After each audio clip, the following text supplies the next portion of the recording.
Good morning, good afternoon, good evening, wherever you happen to be in the world. Welcome to tradertv.live. North American stock futures back to the downside here now. We were mixed initially to start in the pre-market. We have a slew of earnings reports to get to, the biggest batch this reporting season yet.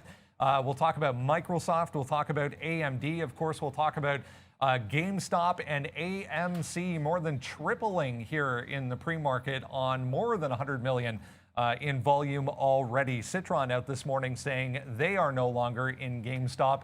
Andrew Left from Citron actually said they covered that position in the 90s. So we were saying that was actually a pretty good out for them as far as getting out of that short. Meanwhile, markets will keep an eye on the Fed coming up this afternoon. We have an interest rate decision in the U.S. To be followed by Fed Chair Powell. Press conference, he'll answer questions as he always does. So that is to come at 2 p.m. this afternoon. As I mentioned, Microsoft, we have AMD, we'll talk GME and AMC. Going to be a busy morning. It's Wednesday, January 27th, 2021. TraderTV.live starts now.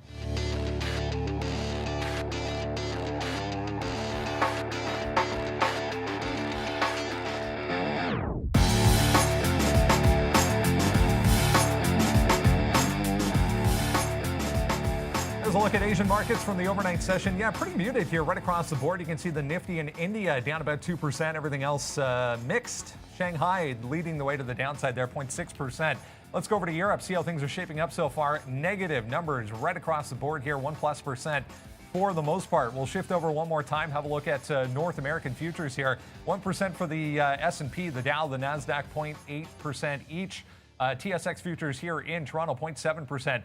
Look at Bitcoin there, 4% to the downside again today, about 3 or 4 days in a row now for Bitcoin. We've got to fix that gold quote. I'm seeing an actual quote. It's negative today, but for some reason, I wonder if we have the wrong futures number. It might be wrong futures. It's actually showing up on my screen here, so something wrong with that slide apparently. Anyways, who cares about gold? It is Wednesday. Few things to talk about this morning. We have AMC going absolutely crazy here in the pre-market again. Citron officially out of their short position in GME. So it almost seemed as that announcement came out, the shift or the focus kind of shifted over to AMC. And now we're seeing all kinds of volume on AMC today. I mean, look, I've been talking about AMC, and thanks for all the love here for today on the show. We're off to a record start, so I want to say welcome to everybody that's here, and let's just get this party rolling right now. I asked on the chat, how many executions do you think I already have on AMC? The answer is 36. A buy here at 10:50. This is at 7:20 in the morning. Then a buy again at 11:71, and then a buy again at 12. And then, this is my problem. I scalp too much. You guys already know that. And then we let it ride all the way back up, hit a little dip there at 15, but my best execution today, 17:20. And yeah, you're right, Brendan. We still got those $2 calls. I don't know. I don't even have an offer out yet. I think if we can get this back to 17, that's pretty damn good getting anything out. I see people on the chat here saying, AMC 20, AMC 50.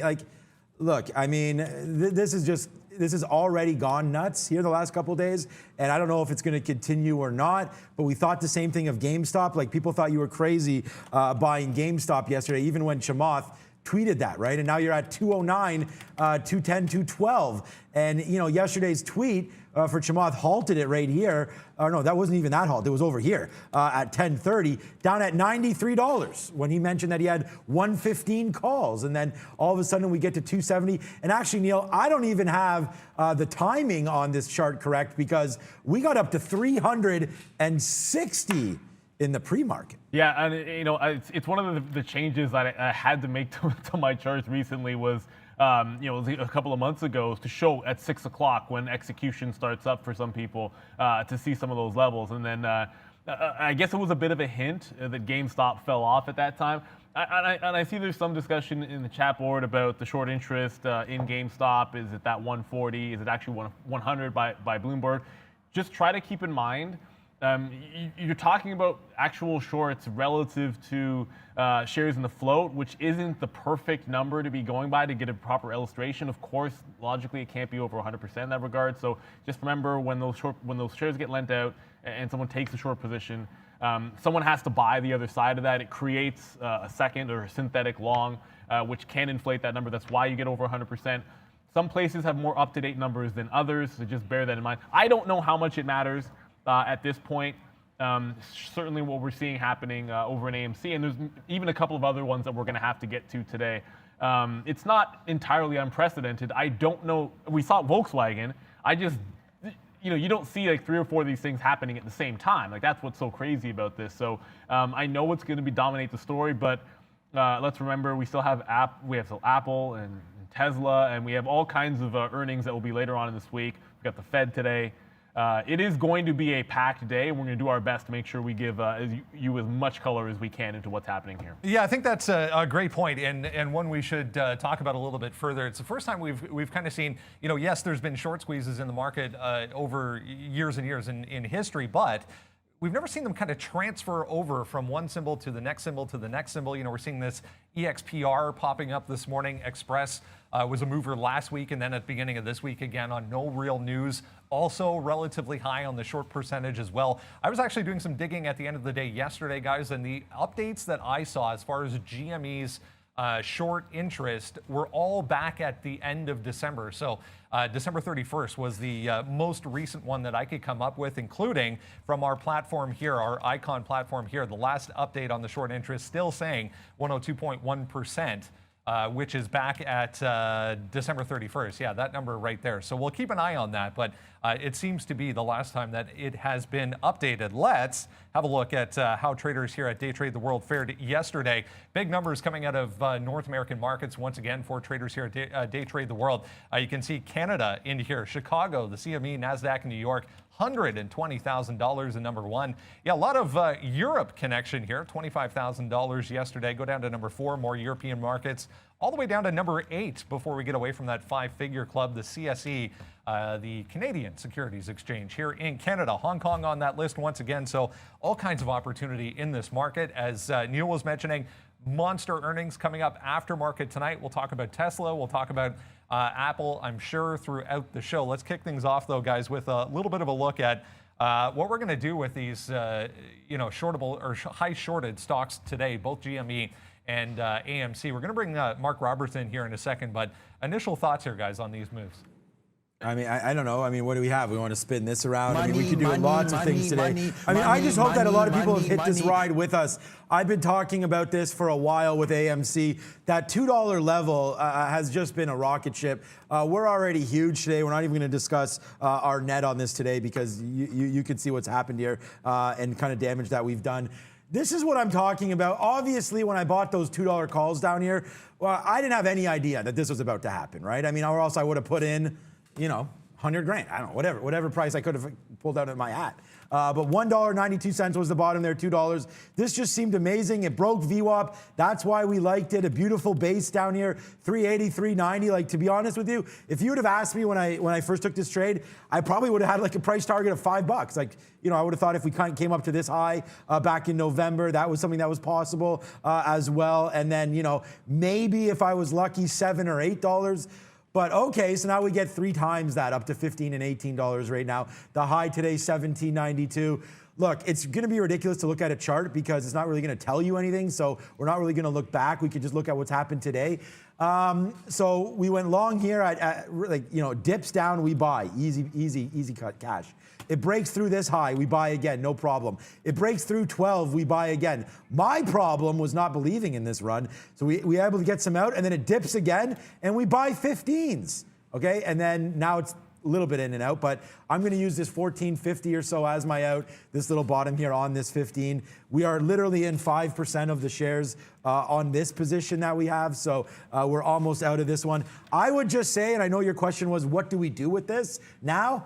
I still think the playbook is the same. We watch out for this 1750. If this can crack, then you know what? I mean, we're just a couple tweets away from this thing then going to probably 25 or 30. So I think you got to watch out for this 17 to break, see what the short squeeze situation is exactly, and then just go from there. And if you're looking for some downside moves, I mean, VWAP is here at 13. You do have a bunched up, I mean, I have a lot of executions here, which is why, but between 12 and 1250, it's pretty bunched up here as well. So I would say let's watch out for 1250 on the downside and then 1750 on the upside. But hey, Neil, We still have 50 minutes before the market opens. I was gonna say that, like 50 minutes ago, this thing was $11. So yeah, like a lot of times, like maybe like at 9:15, it's worth like checking back in on this thing. And look, we're gonna probably talk more about AMC today than we will about GameStop, because GameStop, it's, for lack of a better term, calming down a little bit. That's crazy to say, but AMC is making the moves right now. 1450 is.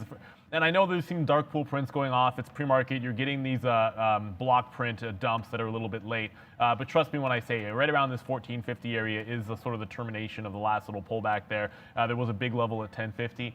The interesting thing to me is much like GameStop, it is costing us, I don't know what it's costing everybody else for borrows, but it is a third of a cent to short AMC. Like, in a situation like this, there might actually be more people shorting, and that interest could go up throughout this session if locates are this cheap throughout the day, because there's going to be more bets like you saw at GameStop. People were just essentially reloading shorts on the way up. The first were getting knocked out, and then there was a new line coming in.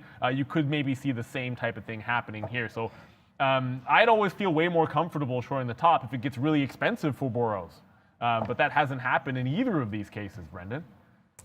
Indeed, yeah. Mark Roberts, president of Sun Lake Strategies, joining us this morning, as always, on a Wednesday. A very busy morning, Mark. We have a number of issues or a number of items to discuss this morning. We'll get your thoughts, obviously, on these crazy high shorted stocks. But I want to start things off with earnings. We had a bunch of them, obviously, aftermarket yesterday and again this morning with Boeing. I want to start with Boeing. Big loss for Boeing. Huge move to the downside here. What are your thoughts?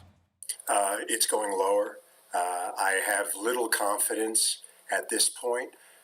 They are being hyped that everything is going to be back to normal.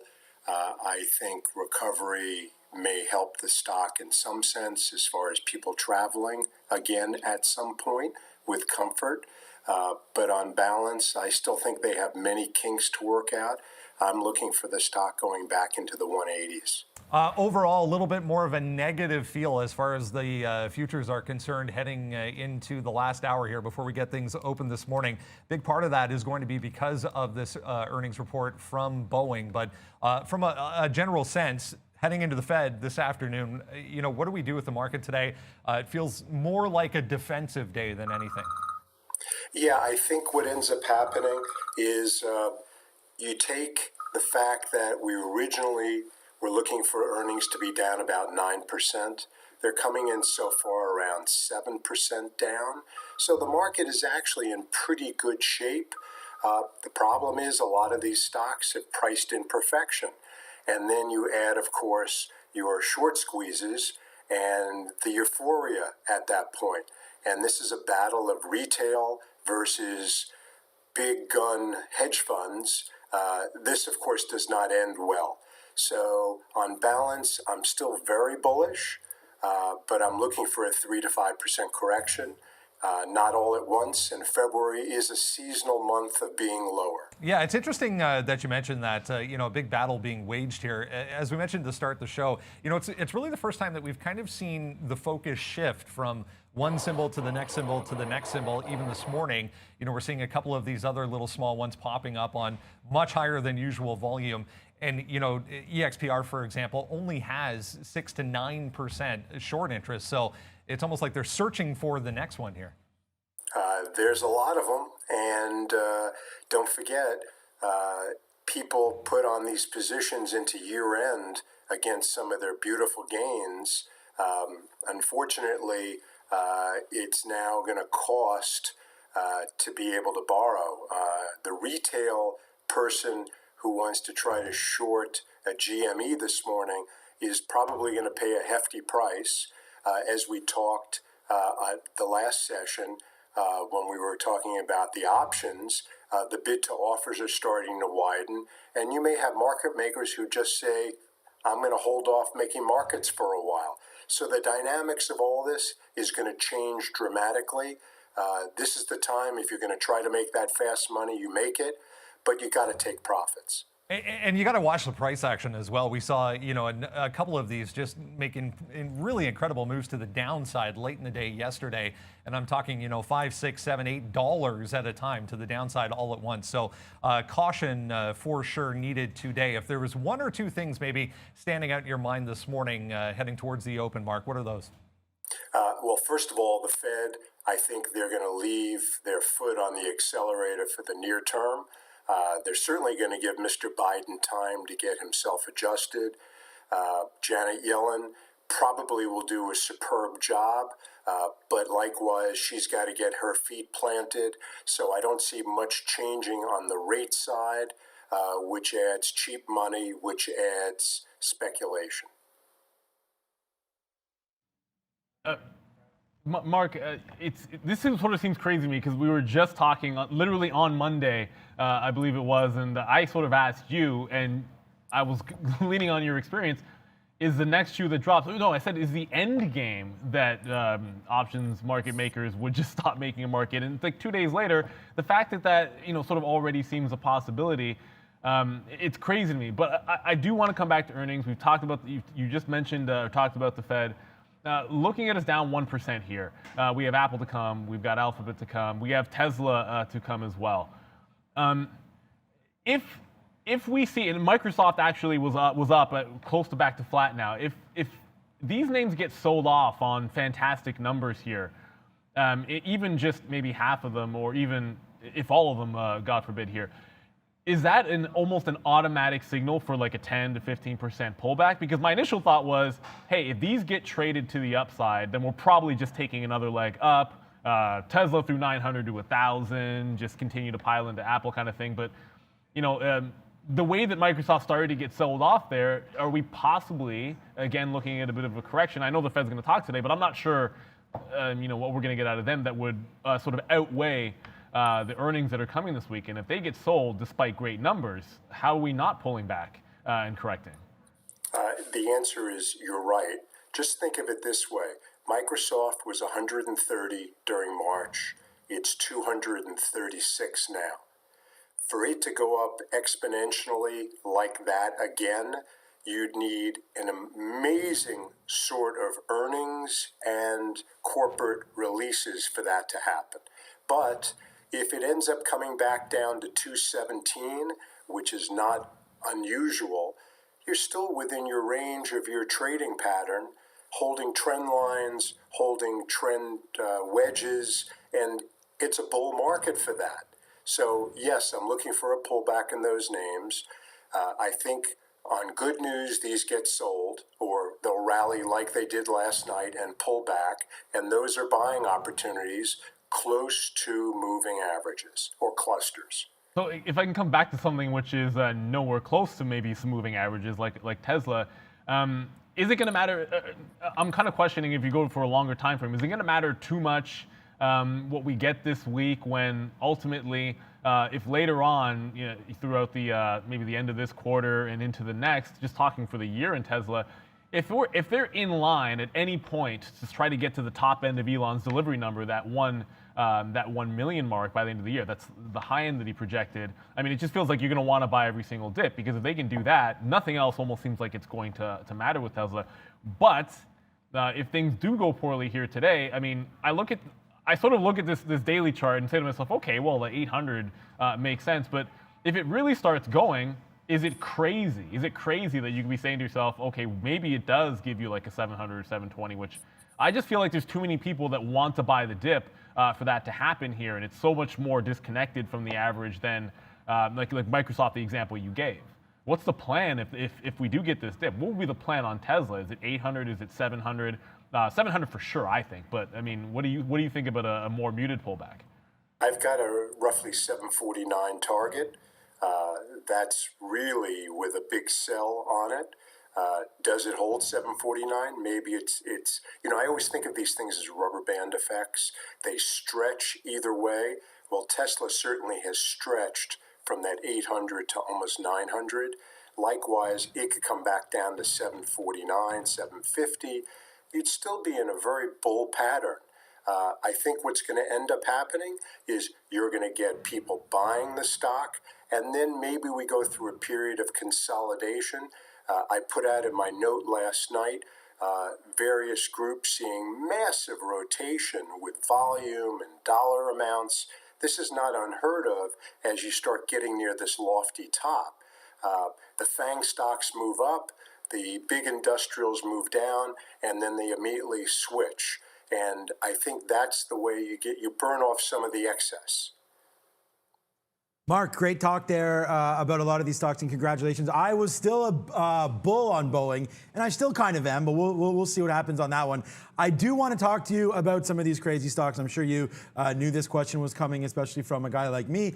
I've been buying AMC all morning here, and it looks like we're getting to the top, the 1750. When that breaks, I'm going to be in that again. And look, I know this is not traditional investing, and it doesn't really make too much sense, but we've seen the momentum behind GameStop, and now we're seeing it here on AMC. 175 million. It's obviously going to get to 200 million, maybe even probably before the market opens. Like, I don't know. Like, what do, from your experience, obviously when you're on the floor there at the NYSE, like what is some of the chatter there? You know, when people see these kind of things going crazy like this. I know you were there when Tilray was going nuts. Like what do the floor brokers think, and the market makers and things like that when they see stocks like this? Do you get in front of this? Do they try to short? Like what really? I know what's going through the mind of retail investors and traders like us. We just want to go long on these things, but like, what is really, truly your opinion here on an AMC or a GameStop, things like that? Are we truly in danger zones right now just because of what's happening here? Well, you're in danger zones because there's little to stop the stock other than news volatility or price volatility. So that's the issue at hand. I think this aggressiveness on the part of retail, and we can call retail whatever it really is, against the big hedge fund, obviously we know who ends up winning in this case. The big retail is winning quite well. So from that point of view, I see that not ending well. As far as AMC, I've got 11 on the low end, 20 on the upper end. I start looking at 5-year charts just to get a better feel for the patterns. That's what I do. Right, and here we go. We went long right there again at 1750. So let's just wait to see on the high side here where it goes. But I'm with you on 20, and then of course let's just check back. We don't really need too much talk on GameStop because I guess it's the same kind of theory. We get blown off to 350 there, 360 at the high this morning, and then now we're all the way back down. So let's just see how this pans out. Mark Roberts, Sun Lake Strategies, thank you so much for all your talk today. A couple blue chip names and then a couple YOLO stocks, as we like to say around here, Mark. Thank you so much and enjoy the rest of your day. Make good money today, guys. Mark, it's an interesting point you make. I want to ask you about it, the technical aspect of this. When there's something that's affecting a stock, affecting the market in the way that these are, how much can you actually rely on previous technical levels, as you said, going out to a 5-year chart? Oh, I would say it's another tool. I wouldn't give it all of the point, but I need something to hold on to. Volume's important, but if there's short buyers, who are looking to find that next level to break through, and the stops are there because implicitly it would make sense. Charts don't really mean a lot. But from the point of view of these stocks coming in, I use them pretty aggressively, especially earnings, and especially like, say, an AMC that may go to 18.5, 19, and then start to fill back. I want to know at least where the cluster is coming down. And we have to be, we have to mention the fact that we have to see how it's trading when it gets there, because those levels, Correct. yes, are significant from the past, but how is it trading today if and when it gets there? Correct. Mark Roberts, president of Sun Lake Strategies. Appreciate the time, as always. Best of luck today. Thank you very much. You too. All right, guys, we'll jump into what is moving around in the pre-market here. If you haven't done so already, make sure you take out the watch list. We send it out every single morning before we come on at 8:30. Yeah, all of these are on the watch list. So we just did kind of a general review of all of these. It's going to come down to price action. What is in front of you, not necessarily previous levels. That's, the important point we were making there. Guys, we can just, we have to really watch price action today, I think, on all of these. EXPR in this group. We saw Kodak popping up this morning out of nowhere with no apparent news. There's that KOSS as well. And we were joking about this, well, half joking about this on Kodak. So there's been a bit of a pattern with Kodak making moves to the upside. I mean, my daily chart having some issues loading there, but having like sort of semi like pushes to the upside whenever there's another short squeeze going on somewhere else. You get this like little bump overnight in Kodak. So maybe should have seen this one coming. I mean, I don't know. I am sort of half joking because that's as a thesis for an idea of why to buy a stock. It's like, okay, because people short this one and they just hope it goes up because there's a squeeze somewhere else. I mean, I don't know, but if you did that, based on that theory, you look at the consolidation on a pullback, and I mean, it's not crazy. You get this like 965 area, you had some support. Like that's actually not the worst bet in the world. But the problem there, of course, is that it gaps down, and many people saying the stock really should be at like $7, that kind of a thing. So there is risk in those types of plays. Just as long as you know the type of trade that is that you're trying to make here, I think that's the important thing. So if you know you're day trading, you're getting in and out very, very quickly. If you're making swings, just make sure you have a bit of an out here. I don't know that I'll be trading a Kodak today, with the exception that if there's like a really, really serious unwind somewhere in some of these names, and just very, very quickly got a short there in AMC. Like, this is ridiculous. I just got short at 91 and then very, very quickly out there in front of 117 broke. But it's just crazy things happening here. If there's a serious unwind, like I was saying, I think that would be a chance to just take something like Kodak, which is probably only up because of sympathy. And if it hasn't turned around, it's probably the easier place to be short than actually putting the short on at AMC or GameStop or EXPR, whichever one you want to look at. Yeah, good. Okay.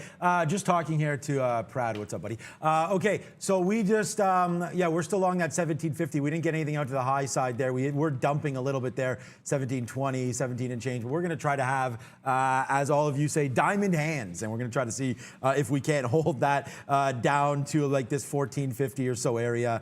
If it breaks on that, then we'll get out. Like, we're not risking really anything. Well, we're risking something, but nothing like what we made right there. A few big reports. We're going to get to it. And look, I know you guys are all super excited to talk about GameStop. Someone messaged me and said, could we leave the GameStop level 2 up for us all day? The answer is going to be no for all day, but I do have it right now, so we'll have it up right there. And I did want to just point out to everybody, Brendan, before we throw back to you, what we're going to be doing right now. Welcome to everybody who's now watching us. Record numbers for us today. Obviously, this market's going crazy, and there goes AMC right back to 1750, so hallelujah. What I want to get to, though, is January 27th, the day that I think all of us will remember. Again, on our board, this is what you want to watch.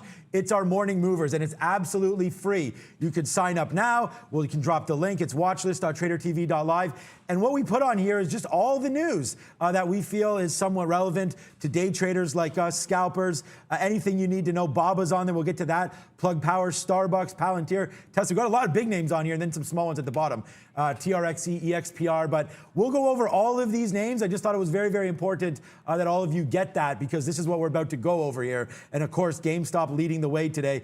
Mind some of these wicks. If you see on me and Neil's charts, some of these wicks, it's because our charting platform here at P-Pro 8, we have the ability to see all of the dark prints and all of those dark pools that maybe many won't. Let's go, AMC, right back up to 7. So here they are right here. I wish I could clean these up and fix these, but unfortunately I cannot. So we're going to wait to see up the high side here of 18 or so. Neil, do you have these wicks on your chart? I mean, some are worse than others. My AMC shows the same thing, but like Bed Bath & Beyond isn't that bad. Like, so the stocks are doing 100 million in pre-market volume is going to contribute to it. Speaking of Bed Bath & Beyond, I do believe you're going to see some of these names show up on upgrades and downgrades when you get moves like this. So let's get to the board because there's a few big names here, Brennan. Yeah, indeed. I think it's important to mention, though, guys, when there's other things, other catalysts that are pushing these stocks around.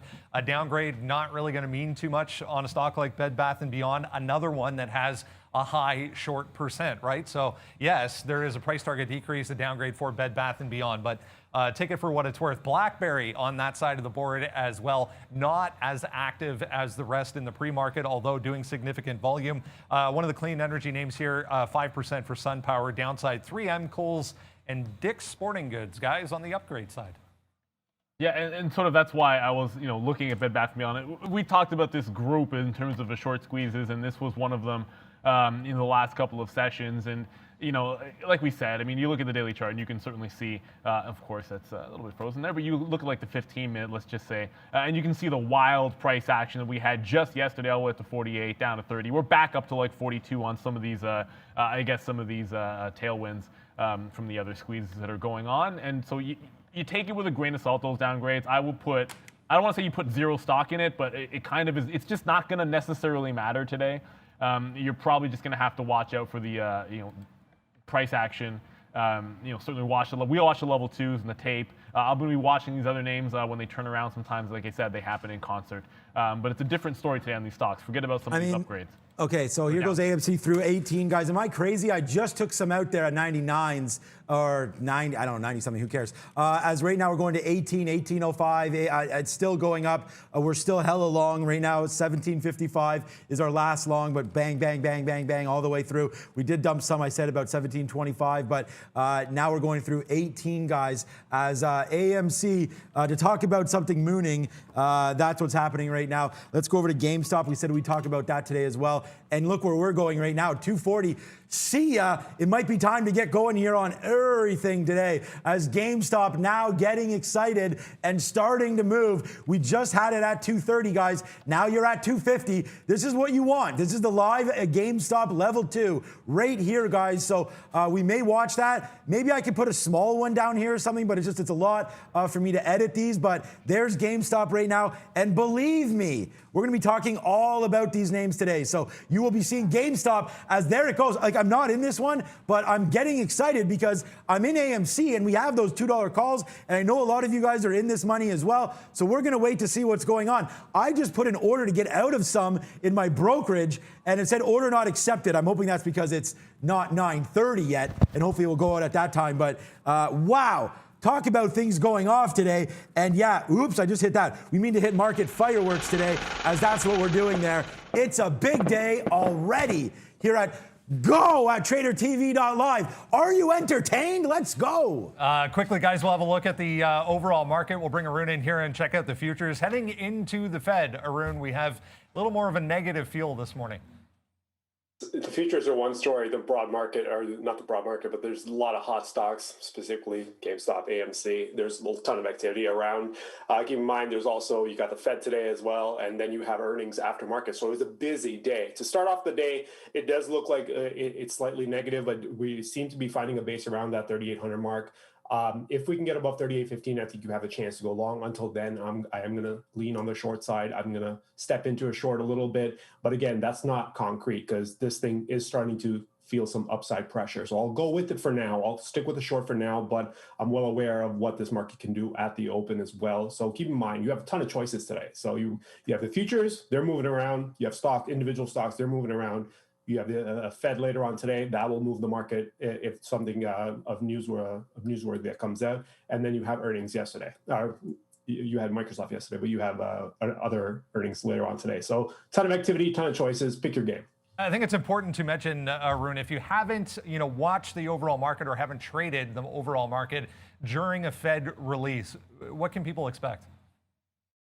A ton of volatility, obviously. The first move that you're going to get off of Fed release is going to be an algorithmic move because it'll be just quick moves based on the actual report, on the reading of the actual report, which isn't done by human eyes, really. So you'll have one move, it'll settle in, it might make a counter move, and then you'll have an actual move that actually may go with the original move or may contradict the original move. That'll be done by humans after it's been digested, whatever is in the report. Now, new administration, what are we expecting today? I mean, the last few ones have been duds because outgoing administration, right? So the first one coming in today, I don't know. We'll see how this one plays out, but just expect some volatility around that time when it gets released. Expect some volatility, expect one move, maybe a counter move. It'll be a couple legs before we get going and choose a direction. So that's just something to keep an eye on. It will, if you have levels, it will blow through those levels really quickly. If it is meant to be an algorithmic move, doesn't mean that it's actually a valid continuation play. It's just, it's algorithms kind of wiping out levels, really. Great stuff. Thanks so much, Arun. We'll check back in again tomorrow morning. Yes, definitely going to be a busy day, guys. Let's continue along. As I mentioned, we talked about some of these crazy stocks with Mark Roberts. So let's go down to Microsoft, guys. They reported an impressive growth number in their Azure cloud business. That resulted in a 17% increase in overall revenue to $43.1 billion for Microsoft. Sean, this one is all yours. Oh God, I'm still just like going nuts over here on AMC. Like we're already up pretty much more than we've been up.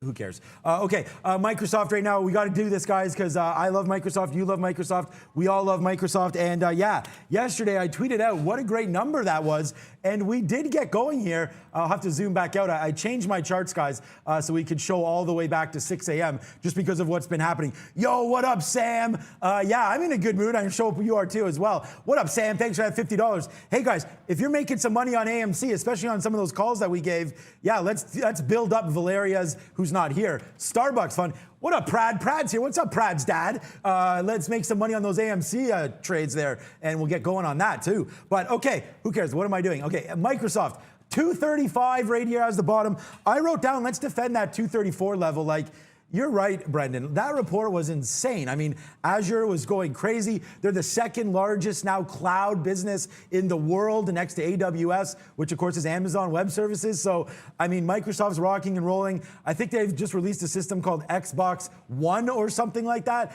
Is that right, Prad? Yeah, okay, Brad Xbox knows. One. And look, they're in all the right spaces. They're in all the right things. I love Microsoft. I have no idea why they're down a little bit here from this spot. But again, don't look at these tops for earnings, man. We've looked at that. AMC is going to 20, is at 20 right now. Look, this 247, people got exuberation there on that move. They thought it was going. Microsoft's been a monster. We've talked about that. We're going to defend this 234 level.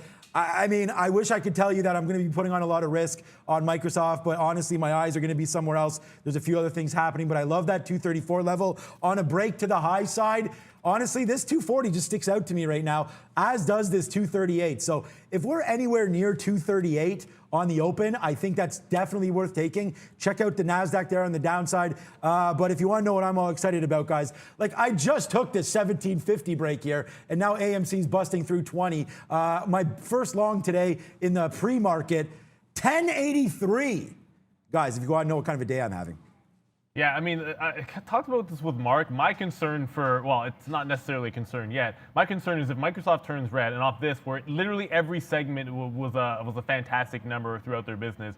If it gets sold back to negative territory, into negative territory at any point today, this is going to scare me at least a little bit in terms of the overall market pulling back. So that's where my litmus test is going to be. 234 was the level I had written down. If that can't be defended today, I would feel bearish about the overall market, but we still have other earnings to come, and I think that's the other possible tailwind that can come here. Watch out, because when their ad revenue was good for Microsoft, that was really good for Google as well. So you're seeing some headwinds there, but there's a 20 break sorry. Like life-changing. I hear some people saying that, not for me, but for many, many people here. If anybody has this, like, this is literally like huge wealth creation right now happening all over the place there. AMC broke, and I don't even know what to do anymore. Like, I'm just stuck here. And by stuck, I mean like, wow, this is just insane. We keep on going. Sean, stop talking about AMC. Well, it's the only position I have. Let's check out on GameStop. Very, very similar. It touches off at 250. So let's just congratulations to anybody going. Oh, yeah, and yesterday, remember I said in the pre-market, we bought BlackBerry yesterday? Bang on BlackBerry today. Again, another 10% all the way up. We're doing this, man, and this is a big day. I hope you guys are having fun. Let's just keep it going. That's all we can really say. As AMC now through 21, like honestly, I gotta figure this out, because I don't even want to get out of these calls, guys. AMC, moonshot, what up? Let's go, Brendo. It's an interesting point you make, Sean, because, you know, do we look back in an hour or two? I mean, the answer to this question is we have no idea, but do we look back in an hour or two and this thing's at 50 again today? Like, you know, it's hard to really come up with a solid plan when you want to, you know, start trading. A lot of people might be looking to even start trading these things at 9:30, guys. Well, that's the thing, and so I'm quickly just looking at that EXPR because there are several of these names at once, and this one just hit $8. This was a $3 stock yesterday. I mean, this is absolutely crazy. If these turn around, this is the one that I think I'd feel a little bit more comfortable on the short side of. But I mean, like I just missed a 20 break on AMC talking to you guys about Microsoft, and that's why, look, if you see us focusing on it because of that little spiel, that was just like a $2 move almost instantaneously through 20. And there is a monster level here at 8, which is about to get destroyed on EXPR, and that's up 160%. So this is unprecedented. When you get to 9:30, big volume is going to come in. It wouldn't shock me if there was some profit taking, and then that would create some dip buys at prices which will seem ridiculous, but might not be, as you said, Brennan. Talk about AMD here, guys. Another one that easily topped the expectations with its quarterly report out after market yesterday. Their 2021 full year forecast was also to the upside by more than $1 billion. So they increased their prior forecast for the full year 2021 by $1 billion and change, which doesn't seem to be enough here. Is that the reason this thing is down today? Sorry, which stock? We're talking AMD here. Oh, AMD. Look, I love AMD. Yeah, I wrote down a few different things here. 88, 91.50. We're back to 91.50. Look, and I tweeted yesterday like, okay, here comes 100, and it did. It hit. I mean, it basically hit. I think it went to 99.98 there on that move. But yeah, so we're back down. We can zoom in a little bit more now because of again, we had it out. AMC's $24. Okay, 92 and change. I love this 91.50 level here. We talked about that as a bottom right now. I don't know. I don't really know why it's down, other than the fact that the market's down a little bit. People may have confused it. You just put a C here, but right now AMD. I think it's a great long. I think there's some huge opportunities here today. 90, 92, 90, I guess now 92.50. I still like that 91.50, and that was this bottom right here. To be exact, it's 91.70. So I think that's a great long. And the reason why I say 88 there, if we can go to a daily chart, where is my daily chart? Here it is. You do have some protection right here. 88 top, 88 was sort of where we kicked off here to run to 94. Battle back, and before eventually we broke it. So I think if you're going to go long anything here, I mean, honestly, guys, that's nice. That's AMD. Congratulations, anybody trading that. But this is at $27 right now. I'm still long 17.55 right here. And people say, like, you know, we're looking at Reddit and we're doing this. I bought these calls when the stock was at $2.50, something like that. And no word of a lie, like I didn't even go to Wall Street Bets. And if I did, I probably would be long GameStop, but I'm not long that one. AMC just bottomed out perfectly. My target for AMC was literally like $4, $5, $7, and now we just get to have this. So I'm getting all these feelings here today because this is just absolutely fantastic. I know how much money a lot of our viewers have made, and that to me is really what it's all about, guys. You guys are the one hitting the keys and taking the trade. So congratulations for discipline on this stock. Anybody that's still holding this one, wow. But 91.50, 91.70 on AMD. Let's go. I'll be taking those trades as well. Yeah, I mean, in terms of a hold, I actually just shorted that turn on AMC, but it's like I'm not holding a short. So in and out very, very quickly. Stay very, very safe, guys. There are other names to get to, I think, Brendan. So if we can go down the list, I know we talked a little bit with Mark about Boeing, but maybe we should get into BABA and Plug. Yeah, we can have a look at that. I want to show this first. EXPR, guys, just be aware. Neil was just talking about $8. It broke that level and then just went straight to 9. So a heads up, this one also getting a little bit frothy, to say the least, this morning. That is EXPR. Yeah, a little bit of news on Alibaba this morning. Worth mentioning, we had the company come out saying that their Ant Group arm is going to turn itself into a financial holding company that will be regulated by China's central bank. So this was rumored going back, I want to say a month ago, at least 2-3 weeks ago, that this was going to happen because of the recent scrutiny that the Chinese government was putting on this company. So here we go. Ant Group, now a financial holding company.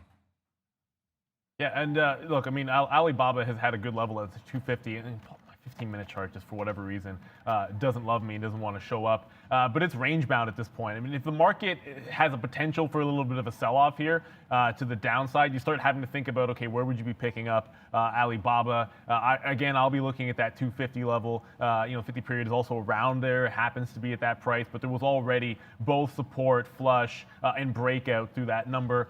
So we got to have a look at that. I'm just, I'm sitting here like saying to myself, 90 seconds ago, I was short at 20, just around 24, and we're at 21 here, but there was no way I was going to hold AMC shorts at this time of day before the open. This is absolutely crazy action. If the market rolls over here, Baba probably is going to be one to watch. So, I also feel like profit taking in some of these names eventually is going to find its way to some quality stocks, and maybe you start looking at some of those tech names as well for that reason. Yeah, someone just said, oh, there, thanks for the $50 there, Chris. Look, we appreciate it all. And I know a lot of this is coming for these AMC calls and for what we're doing here, but it doesn't matter. Thanks to everybody. Thanks to Chris as well. Sean, you're speechless. Yeah, how often does that happen? Yeah, today's been a wild day. Needless to say, all right. You know what we haven't even looked at yet? Let's look at the imbalance locator, like, hello. I bet you, okay, I was going to say that we'd have a bunch of names up here. We haven't even got to EXPR yet. We will do that soon. There's Nokia, another name that's been going lately. And then there's our BlackBerry as well. Ford on the sell side, guys, today. And then there's NEO and 57.50. So some of these stocks, like both Neil and Brendan have been mentioning, like the market's coming down and some of these stocks are coming off. We will get to Palantir as well today, but there are some big names coming off today a little bit. But here's the top ones. Just want to give you guys a little look here at AMC. I don't see GameStop on here at all. So or do I? No, I don't. We'll check back if that comes to the top. I will definitely let you guys know. And here it goes right back. I just sold some on a 23 break off that 17 long. So let's just get ready to rock and roll. 300 million probably before market opens. Yowdy hoo. All right, guys, let's talk about Plug Power here. They came out with an offering this morning, down about 6% still, pushing towards the lows, in fact. 28 million shares at $65, raising $1.8 billion. This is the second one in a couple of months for Plug Power. Yeah, and look, following along a different theme here, I think the only thing I'm going to be concerned with doing here is from a momentum standpoint, looking for first support and does it hold it. There was a 59 level already previously once on Plug Power, which was fantastic, 59 to 60 area. So if we get a plunge into that for whatever reason, maybe this isn't well received. For now, we're down 12%. It'll be short sell restricted. I'd be looking probably at that 59 to 60 for an entry area on any kind of a dip. It's going to be hard. I feel like it's almost the safest thing to do today. If you're going to be actively trading in some of these other names, maybe not play. I'm not going to play the momentum in Plug to be shorting in this. I just wait for some good buying opportunities in some of these ones that you might think come depressed. Therefore, if you get triggered in, you have a support level beneath you. You're buying at a price that you're sort of comfortable with. So Plug for me, we've talked about 59 before. It was an actionable trade there, taking around 60 to the long side the last time we dipped, which was just 1 week ago. So I'll be looking for that on Plug Power. I wanted to bring up actually BNGO here because if I can go to the daily chart here and just show you what a successful dip buy looks like. So BNGO, Bio Nano, just a couple days ago, I believe they had a share offering and it was bought right back up. And then you saw it go right back to 13, 14, 15. So if the stocks are strong enough, they can sort of withhold some of these dips and then get back to the upside. So obviously Plug Power's a completely different space than BNGO, but it could be the same thing there as we continue to watch AMC. This is the Plug Power. I think Neil just ran over some levels, but 60 and a quarter and change. I didn't write anything down. It's not on my list today, but I think this can get bought up, and then we look to see breaking some of these highs. The 65 looks pretty juicy to me, guys. All right, guys, let's continue along here. A few more to get to. Starbucks reported not really doing a heck of a lot in the pre-market, so we'll shift down to Palantir Technologies. We've been talking about this demo day since last week. There was a big move to the upside going into demo day. We did see some selling yesterday, but here we are coming in this morning down 8.5% here, guys, for Palantir. I guess some disappointment, maybe some profit taking as well.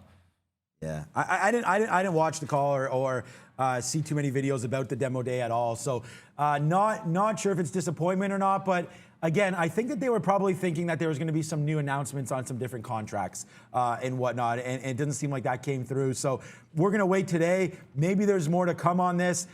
This is down 8%. It's almost like they reported earnings. Obviously, they didn't. But you know, we had a big run. We held yesterday this 34.50. So I'm just thinking if we can get back to there, then this is like a home run time, 34.50. If we can hit that. But if we're going to talk about today, down that 8%, yeah.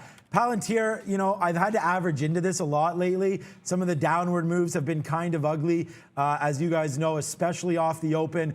Just yesterday, I think this was one that we got caught in, I think, yesterday. 36.20, you know, it takes out the top and then drops all the way to 34.80, almost instantaneous. So I think you got to give Palantir a little bit of room. Look out for this bottom, to be honest with you, 31.60.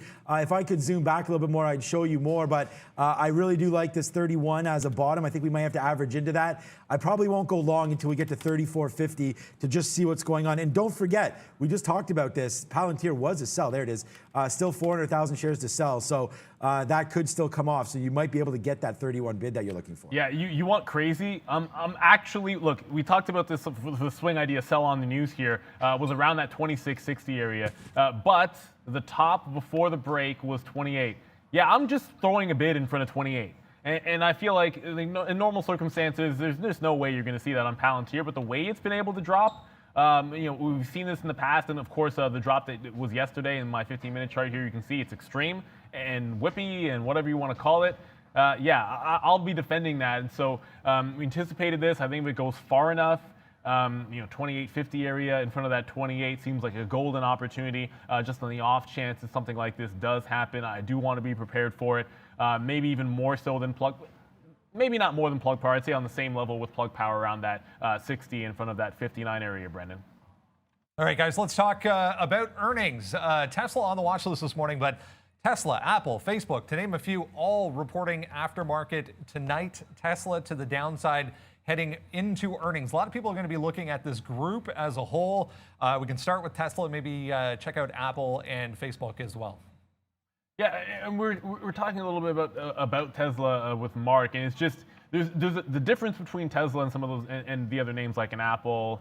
You know, we mentioned this with Microsoft as well. Is just there's a little more connection to the averages, especially in Microsoft's case. So if there's any disappointment with Tesla, you're going to have some crazy action. If you're looking to get into Tesla, you know, slapping a bid beneath 800 is probably not the craziest thing. You know, heading into it, I don't like trading earnings per se, but it just wouldn't surprise me if you got a really, really steep decline. Even if the market rolls over today, I think you might see something like that in today's action. So I have my eyes on this 800 level on the off chance that we get something crazy, specifically in Tesla going into earnings. And you know aftermarket, it's going to be some whippy action. We've been mostly talking about AMC, but just because I know you guys are watching it, I have to show you that GameStop is about to break the high. A 360 break, this pre-market move. It just went from 250. It was a sleeping giant, and now this one is going as well here. So you can include GameStop, which seems like it's doing its best impression of Volkswagen. Maybe it does do that whole 1,000 move that everyone's been hoping for. All right, guys, we'll check out Apple. You can check out Facebook as well, kind of, you know, trading in and around its pre-market lows or support areas as far as stocks heading into earnings. Again, both Apple and Facebook aftermarket tonight. We mentioned that EXPR a couple of times already. Another one that's trying to go with the rest of these little ones that are crazy this morning. Neil, maybe another run over on EXPR. Yeah, I mean, eyeballing the 8 level exactly when we were sort of talking a little bit earlier. And like you said, it went to 9, it turned around. It seems to be like it's not that crazy to, if you put up the charts side by side, because I do have them on the side here, looking at both AMC and EXP, and they're very, very similar in their movement. But I want to say there's a slight lag. It's almost as if AMC was leading a little bit of this. So again, if you catch a bit of a turnaround, it's maybe a safer play. And I know I said that and then went ahead and shorted 24.35 in and out on AMC for 50 cents like a donk. But either way, I will be watching EXPR. The liquidity is good. It's a little bit of a cheaper name. Relatively notional. It's done about the same volume. But that 8 level, once again, is getting a little bit bunchy here. And if there's a push off the open in AMC or any of these squeeze names, it might be a chance to get this EXPR as a bit of a lag. And I have my eyeballs on the week one that you're going to talk about in a second here, that TRXC on the Amex, Brendan. So, AMC here just breaking a little bit. So we now are super light. We have 10% left of the 1750 break. So we got out a bit there, then we got out another 10, 20, 30, 40, 50, 60. Somehow I have 10% left. So that's what we're on. We just took that 21 break. Watch out, man. It is coming down here quite a bit, considering, like Neil just mentioned, there's a 24 short. Yeah, okay. So, yeah, I mean... Yeah, I don't know any levels right now. I don't know, but I mean, that's it's 300 million shares and it's going crazy. So that's AMC. And a quick look back here on Game. Bang for any of you guys. I'm not long on GameStop, but look at you guys. Chicken dinner winners. 335. 335 on GameStop. GameStop just went to 390, guys.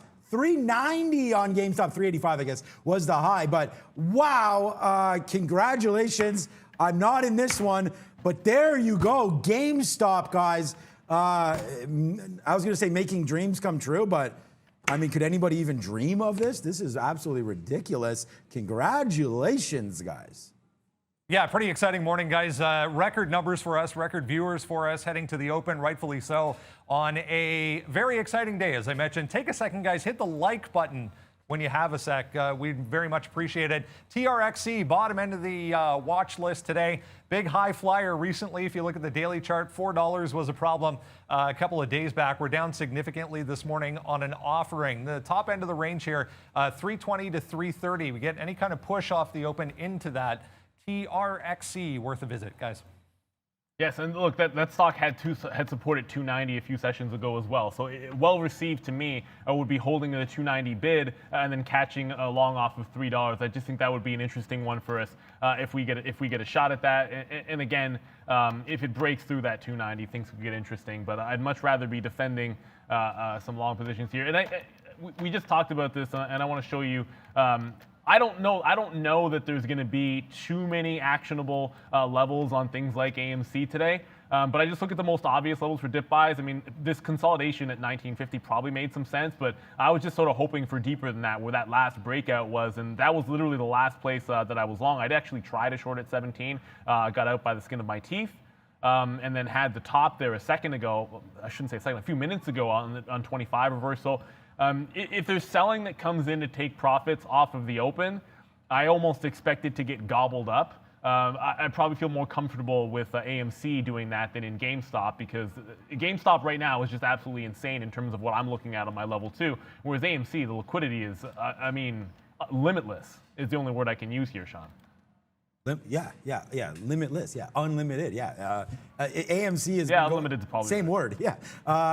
Going absolutely nuts. I did want to talk about this 238 level here. We'll put a little bit of risk on there as it goes for Microsoft. I do like that 238 as we're only 3 minutes away there from the open. And then what we wrote down for AMD was 9150. We've popped through there as well, looking at this 9220 level. So I like 9220 long on AMD, and I like 238 long on Microsoft. Check back in on these stonks that are going absolutely nuts right now. Back to 21 on AMC, and then a check on everyone's favorite. And while you're here, 329, 325 or so right now on GameStop, going nuts. 12 million shares. This is what it looks like spitting right now. Again, sorry about our charts. We do show all the D prints. I can't filter those out, but that's what it looks like right now. But you guys don't need to know a chart. You just need to know the price. So there goes GameStop. And then a quick check back on AMC, $20.50. We're still long $17.55. I'm trying to hold this back to 15. If it goes back there, we get out. Otherwise, let's just see what kind of a day this is. I don't have any levels here on this stock, guys. When you say 15, I actually am pulling back even further, and if this drops, I'm going 14.50. Yeah. And I just keep sort of changing my mind here, because I want to buy a dip on AMC, and I'm sort of holding off to do it. And I think maybe at the open at 9:30, it might make sense to allow it to go a little bit deeper, because there's always going to be potential breakeout trades. We might be taking a lot of breakouts in and out very quickly. At least I might be doing that strategy. We just got into Microsoft here. Microsoft just breaks above. Yeah, good levels there, Neil. Like, we don't really know any levels other than, downside is pretty easy because we've seen them. So there's Microsoft 238. We're long right now. Small position. You've seen me get into these and then wait. So we'll see if we get some more long at 237 if it does fall back down. But I like that in AMD right now, guys. And honestly, my eyes are still glued to AMC and to GameStop. So we'll be back with lots of updates on those. Yeah, absolutely. Guys, it's only a minute until this market is open, and obviously we know today is going to be a wild one. Oh, Miss V, you took an interesting time to be away. You're missing a great learning experience, but I'm sure she's having a lot of fun. That means Yep. I'm sure her Padawan's going to be on the bell here. I know you're talking about AMD there for a quick second. We haven't mentioned BlackBerry, so I just want to throw this one up just before the open. It's pulling back into a $20 range, which might be a little bit of support for that stock. I mean, again, some of these levels, you can throw them out the window at the open.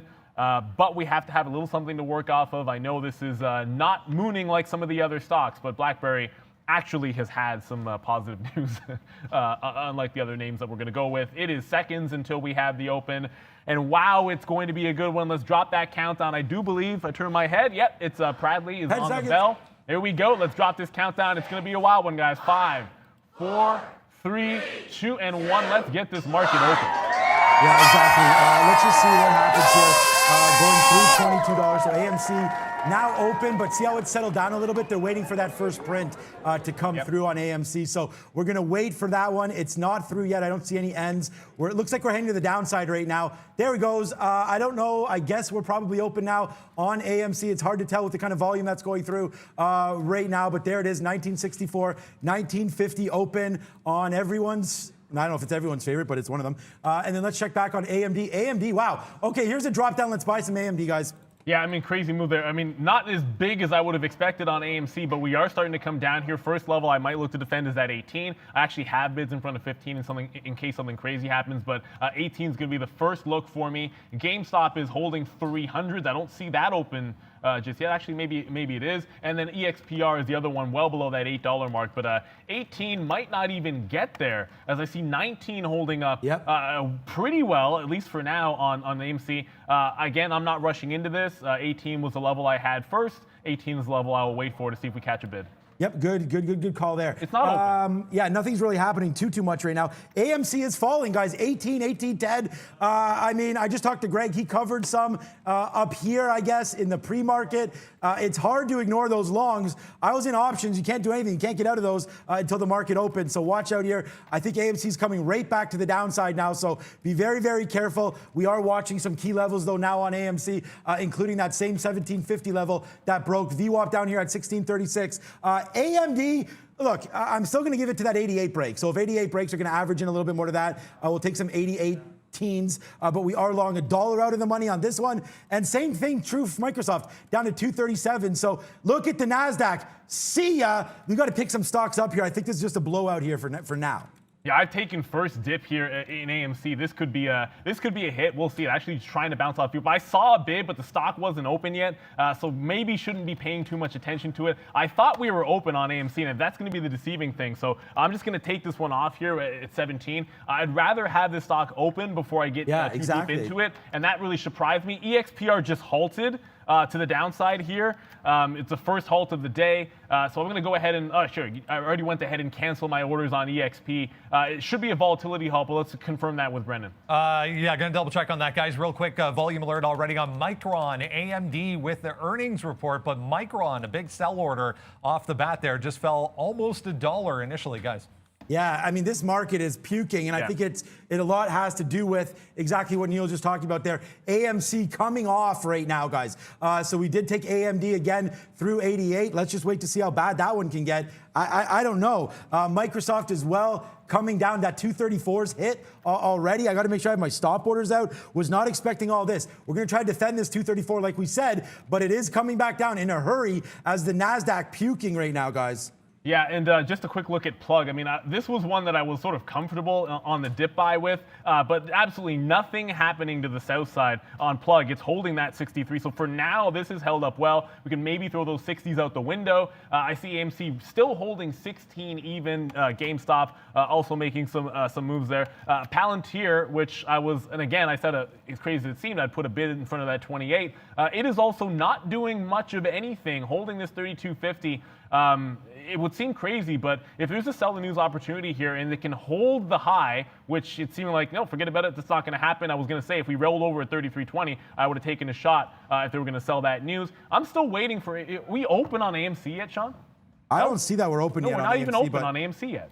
Yeah, I've been taking some hits here. So as we try to keep going long on Microsoft, and we just got hit there on 234 break. So let's take 234.50 in case it rebounds. What's up, Beat? Another early mover here, guys. Workhorse. We had the big pop yesterday from 26 up to 35, or 34, I should say, on that government news regarding Biden replacing the entire fleet of government vehicles with electric vehicles. Workhorse starting to go already, guys. Oh my God, there goes Palantir. Up, downside? No, it broke the high of the day, and I was thinking rollover short. Oh, to crap. sell the news, I need this trade. Oh, I missed it. And then there you go, right? So there's the break at the top. It's already gone $1. I mean, at least there's something moving here right now that's a stock that is open and trading well. Maybe if there's a chance to catch like 33 on the flip side here, I'll take a crack at it. I'm glued to AMC to see when we're actually going to have an open trade on this stock. I mean, we're still seeing crazy action. I tried it once. I'm going to have to, look, I actually have to cancel my bid and my stops because I don't want to again catch an entry position before we have the volume of that opening print, Sean. I just don't want to do it. No, I feel you. We'll check it out on GameStop quickly. We haven't looked at that in a bit. We said we would. So the same thing. I don't know. Do I see any end prints here? I'm not sure if either one of these are open yet. GameStop or AMC, like normally you'd see an N. This is on the New York Stock Exchange. I don't see any N's printing off here.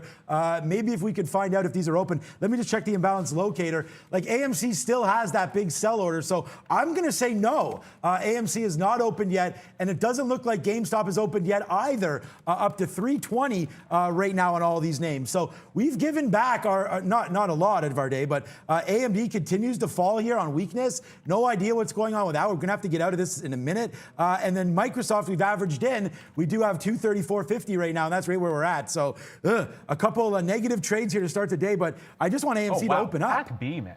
Sorry, Brendan here. I just noticed Pack B down. Someone mentioned in the chat there like $2. And I was saying the other day, hey, wait around for this to get back to 25. Okay, well, maybe today on Pack B. Brendan? BlackBerry, guys, I was going to mention just right now open. So, yes, a lot of these symbols are very, very slow to open this morning. But just 10 seconds ago, finally got that print on BlackBerry, guys. Okay, and it actually made a bit of a, well, sorry, Pack B, they're making a bit of a bottom, but BlackBerry making a move to the upside when it finally opened up. I mean, I'm watching for a 22 break. I'm watching for that 20 level. And again, you wait for the market to open, and I don't buy in front of 22 on BlackBerry. That ends up being a bit of a mistake, guys, but let's be real. You got to pay a little bit of attention. Shakib, and again, you don't have to do everything that we say, but it's just, I think patience is a virtue when it came to that Pack B idea, because you know the pullbacks that can happen. You saw it with Quantum or any of these sort of already gone parabolic stocks where just play the patience. And I like that 25 level, and that's why maybe we can get a little something down there. But here we go. Are we open now? I think we're seeing entrance. I just bought some more AMC just in case. So we just did buy some more there at 16 just to watch it. I mean, once this, did it open yet? It's leveling off. It's leveling off a little bit here at 16. So we'll check it out here. Here's the imbalance locator. Still shows a big sell, Neil. So here comes right down to 15 again. So yeah, watch out, man. I mean, I don't know. The spread is just crazy right now. There we go. Must be open. I don't see it here anymore. So there must be some end prints coming through soon. Hopefully that was that sell down to 15 there, wiping people out. So we'll wait to see now. Not wiping people out, but wiping out those bids. It looks like we're open now on AMC 1540. We could check out GameStop as well quickly for you. 310. So yeah, lots of stuff happening right now, guys. We're long AMD. Good trade on AMD right now. We averaged into these longs. We haven't sold anything yet. So no real loss on AMD yet. Oh, we did sell a little bit there, but we bought some back. Let's just see if it can get going as well. There goes Palantir off that high, 34.60 that we talked about. Let's see if this one wants to go now. Yeah, in the BlackBerry, I took a quick shot that 1550 area on AMD, and just in case we have held up. But I missed the break at 22 on BlackBerry. This is off to the races here. I'm buying the first dip that I can, and I'm looking for the next breakout that I can catch on BlackBerry. But this one is starting to go at least a little bit parabolic. There's a failed, well, not a failed break. There's a missed break on 23 there. Again, I wanted to try to play the breakout in and out very quickly, but I couldn't even pick up shares at that 23 break on BlackBerry. So there is something mooning, and it looks like it's that. We're still holding 1550 on AMC. That's 1525, 1550. It's all over the place right now. Yeah, we don't know anything right now about anything other than Palantir right now, a nice little win. Look, in the pre-market, you guys might have thought we were crazy, or I was crazy when I said I'm going to go hard when this level breaks. 34.60, it broke, and we did it. So there we go. Nice little upside move here, and we went hard on it. So there it is. We'll hit the cowbells for a little bit of a winner here on Palantir. We bought that bottom there, 34.60. We talked about that. This was probably a trade that I'd normally take, was just too enamored and going crazy with everything else. So right now, a big trade there. Boom, a nice little 80-cent win there on Palantir. So that was a good idea as it just continues to make some moves to the high side. All my other ideas right now don't seem to be working out. What's up, Beep? I mentioned Workhorse earlier, guys. The other one moving right now, Nikola, almost 5% again today on volume, straight to the upside, coming up to 27 here on Nikola. Oh, yeah. Microsoft drops down to 233. We get out of that, holding small, see if we can get back in. AMD still moving to the upside as well. And then AMC, honestly, guys, I don't know what to expect. I want to say it's open, but I don't even see. Oh, I just saw an end print there. Like, look at these orders that are in here now. I feel like there's just something right now broken at the exchange. Yes. So we'll get back to you on that one. Sean, Palantir dollar, though. EXPR is halted and opened back up, and it is absolutely cratering. So I can't believe this is the one that I said I would short, and then it didn't actually do it on the reopen, but I was paying attention to AMC. I'm holding my 1550s on AMC, and if it breaks above 16, I might start pairing it off if I can get a dollar. I just think there's room to run here if it holds that 15 area. There's plenty of room to run back to the upside. But this EXPR, watch the halt level of 7 even. If it gets back there, it might be worth a bit of a fade, but I'm hearing, and you guys are letting us know, that some brokers are down, like Robinhood, which could be causing a little bit of crazy price action. Remember we said about Kodak? Oh my goodness gracious. This is the one that was up out of sympathy, so why not just sell it off? Look at Kodak. That probably was the easiest trade that you could have seen ever. Zero reason for it to be up. It's already squeezed in the past. It literally is just up because maybe people hoping that the same thing would happen there. I just finally got some of a winner on AMC, despite the fact that it's still looking absolutely crazy here. But I just basically was taking that long, like we said, in front of that 1450 bottom. It finally broke back above 16. Literally took off only 20% for the dollar winner, because there's just so much room to run here, guys, that we could get back to that 20 level where I'd love to take more off. Okay, we're reloaded. Let's go AMC. Here we go, guys. You see this reload down there. Let's get going now on AMC. To the moon, please, and thank you. And you want to talk about a nice little win, guys? It's going to halt upside. Halt? What did? AMC. Okay, yeah, it's going to probably, okay. Go to Neil's screen. Oh, I can get it on, actually. There you go. Just halt so there's upside. AMC halt. And again, I'm trying to show you guys live in level 2. Just when you see it bunch up like that, where the offer builds up, and there was a massive offer at 724, couldn't print above there. The first thing I'm always going to do is take another 20% off, lock in the profits just in case. This is a great level because this was a break at 1750 to 18 even. So maybe we open up and we're next leg at 20 even. So that 1550 defense, then holding through, might be paying off for us here. I'm going to be watching the EXPR because it's looking weak, but if we start going moonshot on AMC, you might see EXPR, which was a lagger, pop to the upside as well, Sean. Okay, so yeah, I agree. Palantir, guys, I really think that, we got to do this because, sure, we're up a lot of money on AMC, that's for sure. There's no question about that. But this Palantir trade, like, I really textbooked this one for you there at 34.60. I was very, very patient with that one. I've added that to the repertoire a little bit there, trying to wait. We didn't do it with Microsoft, but I'll talk about that in a minute. But yeah, 34.63 there, a big win on Palantir. So we make back some of that Softy money there. But now Softy wants to go again. I apologize for these deep prints. Man, that's really bugging me right now. But here we go to the high side. I'm going to see if I can't figure these out. Like, I don't know if, Neil, if you have these on Softy, but I guess I need to fix my tick. A 34.50 break here on Softy. We're going to go a little more long, guys. AMD, though, that one doesn't seem to want to go. We got some in and some out. What's up, Brendan? Guys, so much excitement today. A lot of things to look at, but I'll try and keep bringing you stuff that is moving. Here's Smile Direct, SDC, 3 days in a row now. This is now 52-week highs for Smile Direct, up 8% again today. And I think one of the things you got to keep in mind here is you try to ensure that I don't want to be over trading on a day like today, and that's sort of going to be in the back of my mind here because I've made that mistake in the past. And I just literally seconds ago called patience for something like a Pac B at the bottom, and then you see like $1 recovery. You can't get FOMO for something like this. If the plan was to wait around for the 25 level and buy in front of that for security, you sort of shrug this move off at least a little bit. Just to go back to that EXP, it just halted upside. So that there's 2 halts. I never got into that EXPR when it bounced, but that's now also halted, a volatility halt to the upside, Brendan. Yeah, I'm just going to confirm that volatility halt there for EXPR, guys.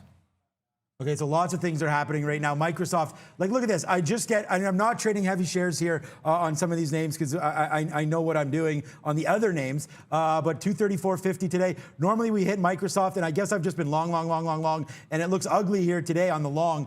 We were able to survive a little bit. It's not like a huge hit for me or anything like that, but it's a little bit too much because, we should have absorbed some of this when we noticed Microsoft wasn't acting that way. I just thought this drop had a lot to do with AMC and GameStop and not specific to stock here. So, but obviously I'm wrong on that one as Microsoft still continues to come down. But hey, look, if you're not taking shots at the market, then you're not going to have those winners like we do have at AMC and whatnot going forward. Okay, so it looks like Microsoft's going to be a moot point. AMD still defending these bottoms. Let's see what happens at 87. But right now, AMC halted. More to come on that. We could check in on GameStop quickly for you guys. 314, not much happening. Check out on Nokia 5. Maybe a 5 break here on Nokia might be something, guys. Yeah, and I should say this because it looks like it could be a 5 or a 10-minute halt on AMC. My plan is to take out another 20% of wherever it happens to open on a market on open order with AMC.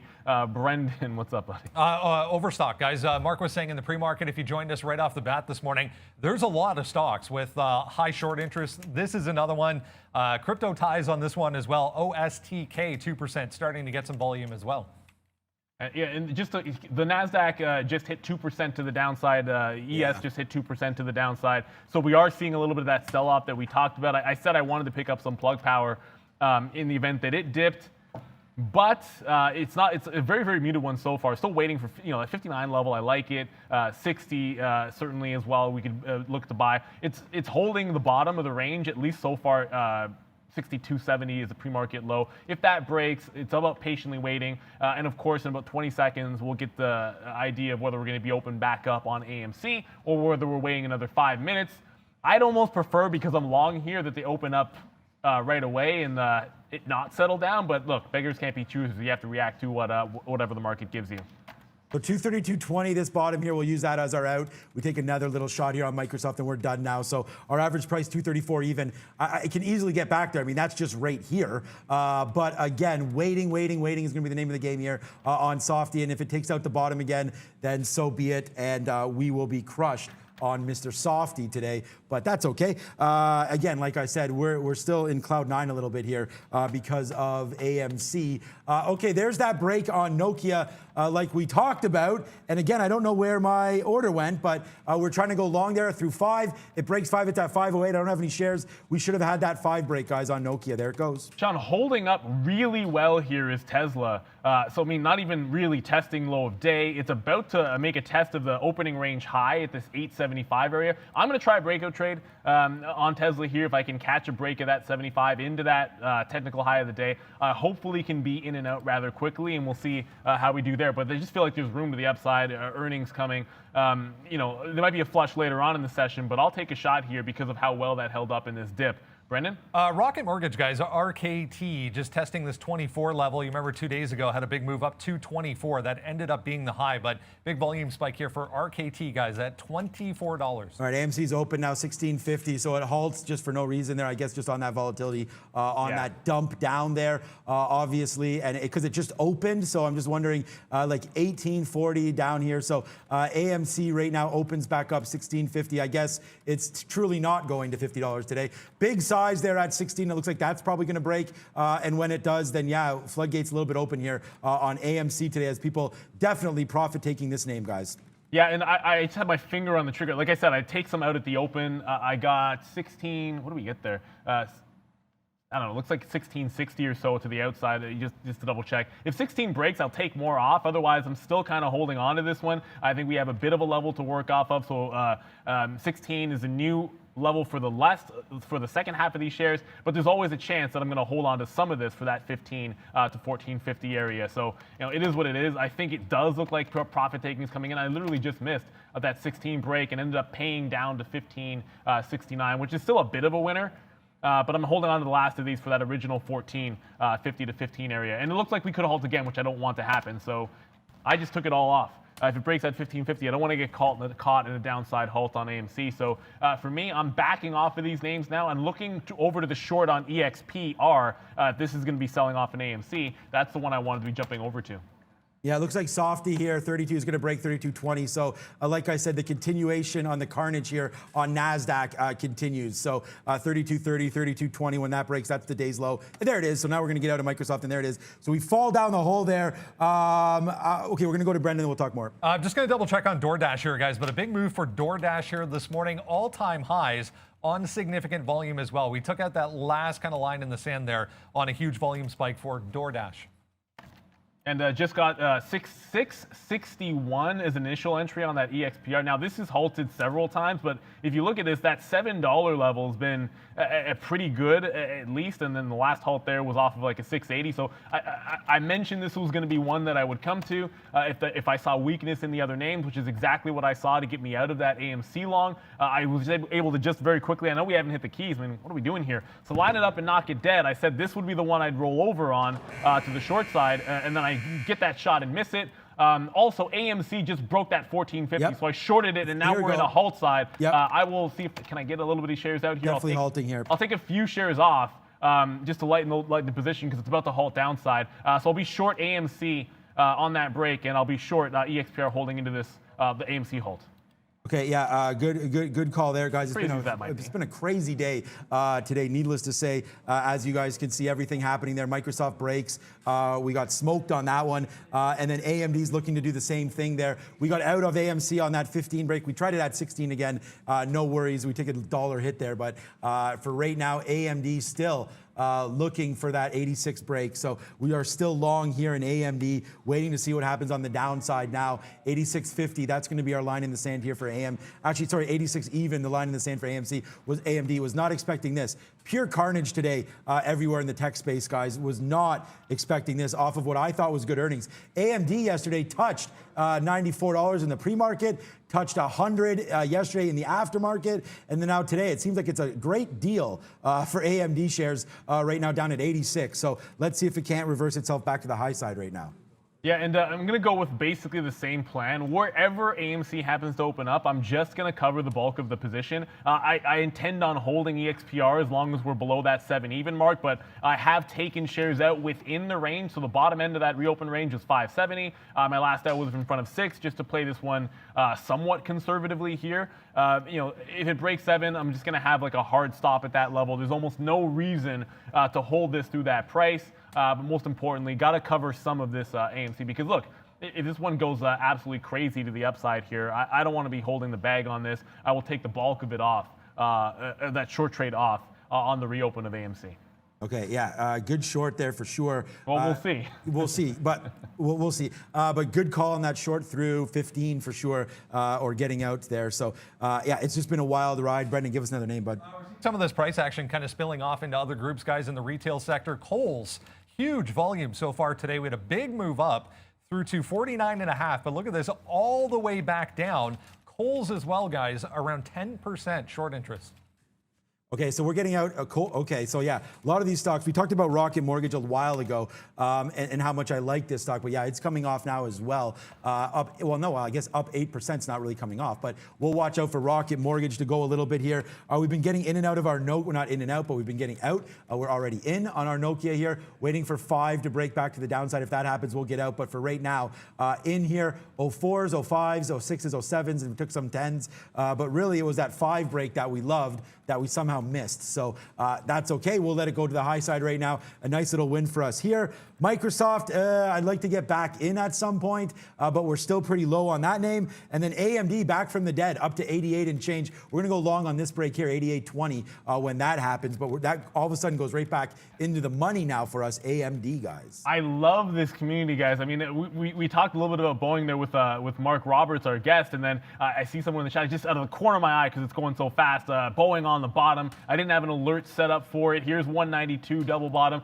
And sometimes pure momentum plays might be the name of the game here. So if we break that low, I'm going to take a quick little shot at this if I can get it. Yeah, we just got the entry point there. So 192 break on Boeing. Because it's a breakdown trade, I sort of, if it doesn't go right away, I don't mind getting out of this one if it goes to like a 92.50 to 93 before it makes fresh lows here. And then look for a re-entry point on that weakness, guys. So just quickly got into Boeing and see what happens. And the volatility halt in 1 minute, I'll have a decision on what we're going to be doing with that AMC. Certainly got to take a bunch of it off, though. Guys, what the? Spin this. Like, I'm still not in this. Yeah, of course. My last 10% comes out, like, on this. Okay. This always happens to me. It's so frustrating. Look at Palantir. Congratulations, anybody holding that. I see all the love on the chat. Yeah, I see you there, Sean. Look, how much am I supposed to do here? Sean McCaffrey here talking about I missed Palantir. I did not. Trust me, believe me on that one, my friend. I missed the high side for sure. We got out there at 36. Look at it dropping right now. But we hit this, and trust me, we made money on it, so a lot. So don't worry about me missing something. But there it is. We did miss the high side. We should have got in again there on Palantir, but that's a banger for me for sure. And by the way, you want to talk about a banger? Look at AMD. Bang! Finally, we're back on the green side of AMD as that's continuing to rip to the high side right now. So let's see how much money AMD wants to give us. That was beat down. I just talked about it down there at 86. Really stupid. Instead of talking, I should just hit the market key and bought some shares, but we pay up a little bit for it as AMD now turns that frown upside down and Softy now running a bit too. Yeah, part of me says it might be a 10. Look, I don't really know if it's going to be a 10-minute halt, guys. And Boeing actually holding this 193 area. I'm holding off on averaging in because I don't want to be averaging. And usually I would sell more if it holds that level at 93, but not going to go ahead and do it. Just play a little more conservatively. There's the open. It's downside MC, but like I said, I would take some off there. It looks like we got, what do we get, 14s there? That's in the money, but I'm holding the rest. There was that 1050 big level, 1250. We talked about that before. If we get back down to that 1250, I'll probably just immediately take this off. I don't want to get caught in another halt. And wow, like as quickly as I said it, I'm out in front of 13. So not going to get too greedy with these plays here, but if you can catch that break, like we talked about at that 15 to 1450 area, which we did, thankfully, in and out, using the halts to your advantage once they come into play. That does bring me back to that EXPR. That is also heading down towards this level, which we sort of talked about earlier, that 550. So this is another one where massive bid, 550 level. I just showed it to you, so you better believe that was me. I just quickly got out in front of it at 52 there. So it's crazy whirlwind action, but this is probably the one that I'm the most proud of. So I'm going to do a backflip over EXPR because this is what I knew I wanted to come to on weakness and wait for that halt and some levels to define themselves. That $7 stuck out like a sore thumb. Halt on the way down, top on a reopen. And when it had the second halt, another top there. You short off that level, and you really don't even have to look back on a name like this. So that's the plan of action. AMC, maybe I should have held on to it. We're looking at $12 now. I mean, 1050 definitely has to be that level. We saw that buyer in the pre-market here, Sean. Maybe it's there again. I don't know. No, I don't think so. I mean, this stock is just tank city right now. Unable to get out of any of my trades yet for the option side of things. So big missed opportunity there to get some of those out at the open. I have no idea. It's going to halt again right now. AMC, if you're looking at this one, it's going to halt again. It looks like right now. This is generally what happens. 1160, 11. There it is. So there's another halt on that one. Check out GameStop. I know all of you guys are already looking at that. 279, 280. This is making some moves back to the downside. So let's wait to see Chamath. I see going on CNBC 1230. So that might be something. But look at this, guys. Microsoft We did it. We had to wait a little bit. We lost too much money on it, but there it is. Like, look, right back to where I was buying it. Gotta had bigger hands than that there today. As we go down to 230, and good out there because we didn't have to absorb that, but we should have bought a little bit more. But we did buy there. So now we're 85 cents in the money on Microsoft and AMD. Man, we battled back a little bit there as well. Now 70 cents in the money on AMD and going. So I don't have nearly enough shares for these. Oh yeah, and by the way, also going right now is Nokia. Yeah, also ripping to the high side as well. So yeah, we're cashing in today. It's been a big day, needless to say, but now I feel like we've got this. Was wondering about that NASDAQ dump there. Glad it's all sorted itself out. Sean, big winners, $1.50 on Microsoft. Sean, this is an iceberg order at 515. It's not a single order on Nokia here, but trust me when I tell you, it got loaded up and taken out like sort of multiple times before it actually even broke. I just got triggered into Tesla to see if we can get that 875 break, but this is a big time level on Nokia 515. If it goes, the floodgates could really go the other way. I mean, I don't know, open up to the upside. They kind of already have, but this is a big level if it breaks on Nokia.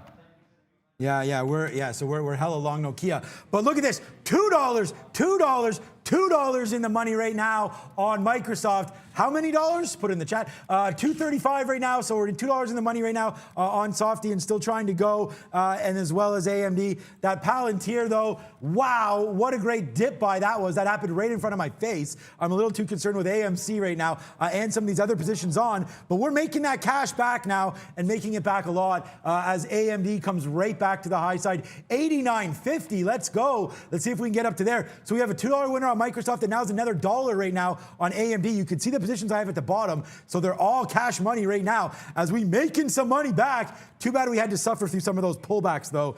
Damn you, NASDAQ, damn you. Wow, it's already 10 o'clock. We're going to be going to Brandon in a second. But I got the Nokia on the break there, but also just to keep my new position was also that Tesla on the 875. It's holding that level. I'm looking for it on the break to the upside there. I didn't reload into Boeing when that 93 was holding that area, but you could have got some shorts above that.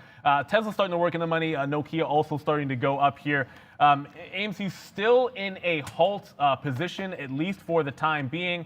My eyes again for Tesla. The reason for this was it just held up so well when the market was going down. It's like, how do you not take a look at this? I wish I had seen it when it was down at 865, because remember, Sean, 860 was that level for a while on Tesla. I just can't believe that we didn't. We could have bought it off that level, and now we're throwing it happening out. Brennan long $10 higher for whatever reason. Well, I know the reason.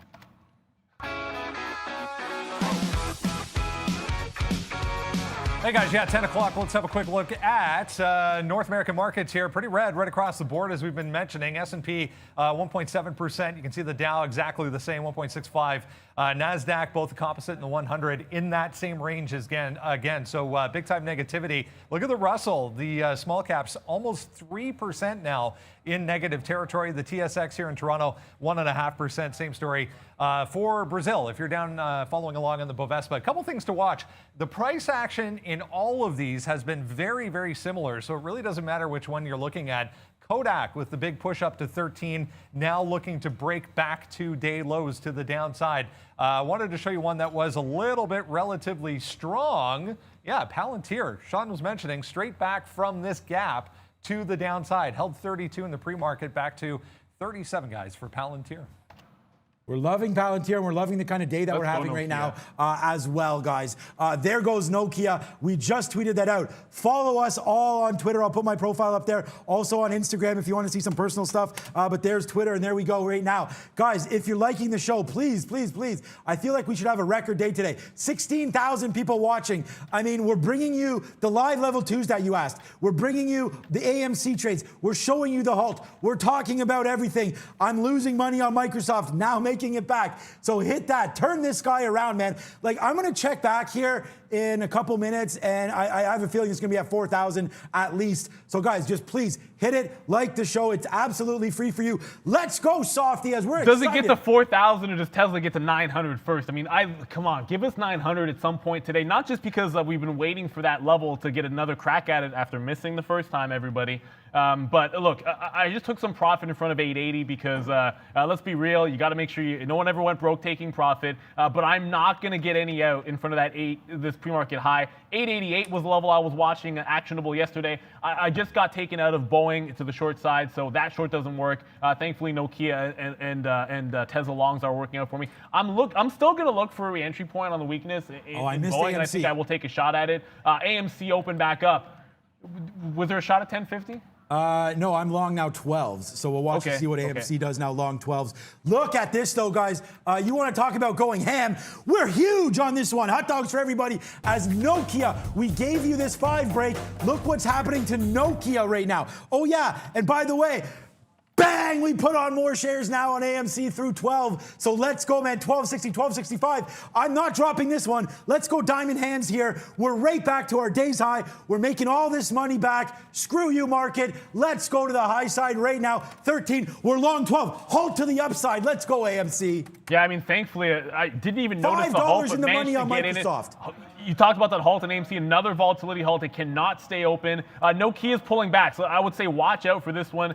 The break was at that 5. We showed you that 515 iceberg order. That's where the break was. I just got what looks like the top, some of my shares out, but I still have 20% of the position, and 545 was the high. Thank goodness I was able to get some out at 44. I think maybe it might, if we can hold off on a halt, if it doesn't halt at least, this 525 would be interesting, but I'm thinking Nokia might halt any second now. This is a long that I'm still holding, but it's in the money, and 515 could be a nice defense. Guys, look at that out on Nokia, 540. If you're not liking the show, I'm going to check back now. How many likes do we have? Like 12,000 yet? 4,000. Thank you so much. A quick 2,000 likes in a minute right there. A lot of love. Thank you so much for that one. And guys, by the way, like I lost a lot of money on Microsoft, but look what's happened now on Softy. Bang, bang, that's a $5 winner right there. If you had those diamond hands on Microsoft, I didn't. I said this move on NASDAQ, I had no idea what was going on there, but we started buying some of these dips, and then boom, to the upside goes Microsoft. This day should be enormously epic, but it's not. It could get going there, though, as, yeah, we're $1 in the money on these AMC calls, not calls. We're $10, we're $13 in the money on the calls. But right now, we buy that 12. Let's see what happens. Look, Sean, I'm going with the same. I'm taking a third off no matter where it opens up, and I'm holding the rest of AMC. I just feel like it's a prudent thing to do. I just want to let you guys know I've never won on a halt. So let's just wait to see if this opens back up. I don't have an order to get out on a halt. We're going to stay positive. Hopefully it can go to the upside right now on this halt. And if it does, then we'll say hallelujah and get that going as well. Because right now AMC's $1. Look at Softy. That's it. I should just go. I should log off now. This is a $6 winner on Microsoft right now. Big time trade there. Yeah, I'm excited. I mean, of course I'm excited. Look at Nokia going to the upside as well. I cannot not acknowledge this. Thank you so much, Manny D. So stressful trying to sell these game options. Cashed out with $52,000 profit. That's a hot dog right there. Wow, Manny D. Send some love my way. Thank you for that hundy right there.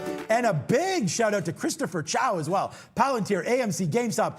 We've got them all. I've got them all. Neil's got them. Thank you so much for that as well. Let's just get going on everything right now.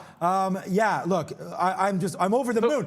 Guys, Microsoft, boom, guys, again, this is a day you guys want to make sure you have levels that you're working off of, because I was trying to get in there that 515 where the breakout and the iceberg was on Nokia. You saw it real time on the level 2. It comes off 545, the high, and look at the bounce. Look at the bounce at 515. This is to the dime, exactly where it broke out, exactly where that order was. That's not a coincidence. Everyone is looking at the same charts in level 2s. You better believe that got bought up. So am I going to take some off? I'm still holding a little bit of this, but I can take some off on that bounce. Am I going to cover this trade if it breaks below 515? You'd better believe it. And then if we go any further in Nokia, yes, 5 even, 502 this previous top, this breakout and dip, 502. So let's see what happens. If I get out of this long here, my next look is going to be at 5 even on Nokia. Let's try to keep it simple while we're trading some of these names and they're going crazy, guys. Brendan? A few other things to have a look at, guys. The airlines having quite the day as well. There's AAL had an 8% move back to recent highs up here around 17.5, 18 before getting a pullback. We're coming into 16.5 right now. AAL up more than 8% at one point today, guys. Oh yeah, I mean it's short at AAL. Why not? I mean, like, pick on them. There was look. This is going to look pretty nice here, and I already said I wasn't going to take anything out at the top on Tesla. I'm trying to hold this one. If it does break, break past break even, I'll probably look for another reentry. If only because I like 860 area so much, but the market is still climbing. Tesla is looking like it wants to break an 880 for a breakout trade. It almost feels like I should be adding on an 880 break to the upside, and then seeing if I can take those off in front of that 888, which randomly was a level the other day. I'm going to hold off on doing that because I feel like there's going to be another opportunity to put something into AMC on the reopen. So I don't necessarily want to double down on Tesla. Just hold what we have, see if we can't get to that 900 level, play it relatively conservative, which is exactly what I did on Pac B, and that means I didn't buy the dip. Fair enough, it's going to happen, and I know, thankfully somebody in the chat, I think it was Shahid, was saying he held off on buying on the way down the other day. Maybe if I got you away from this one, I apologize for that one because I think 25 made more sense. But that double bottom at 29, that looks fantastic. I'd look to see if it can't roll over here at 31 for a day trade and then see if you bought that dip as opposed to taking a breakout $2.50 higher. And we have not even once mentioned Virgin Galactic here, which is almost criminal. It got to $47 today in the pre-market. This was breakout central at 25 on a swing trade idea there. There's an open on AMC. I just took some out there, and it's at 1350, Sean.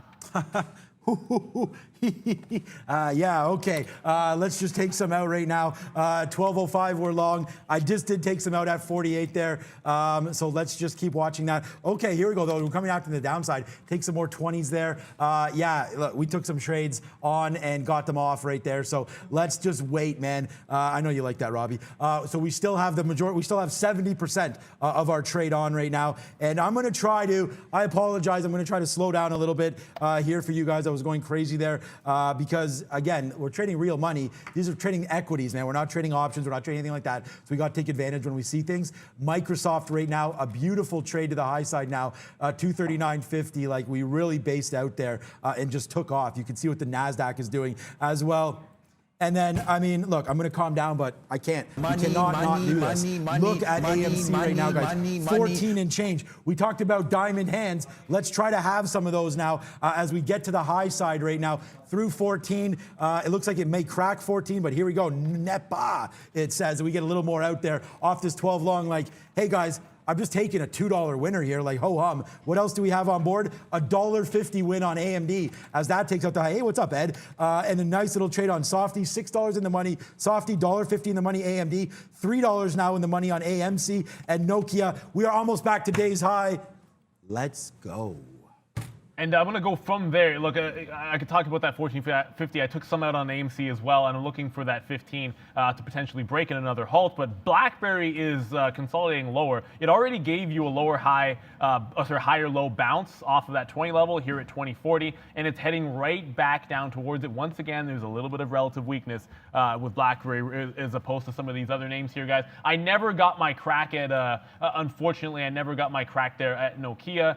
It broke that 15. Once it retook that level, I probably should have got back in. I did not. That's a bit of pie in my face, but I'm watching BlackBerry if he can hold that low. Oh, man. Oh, man.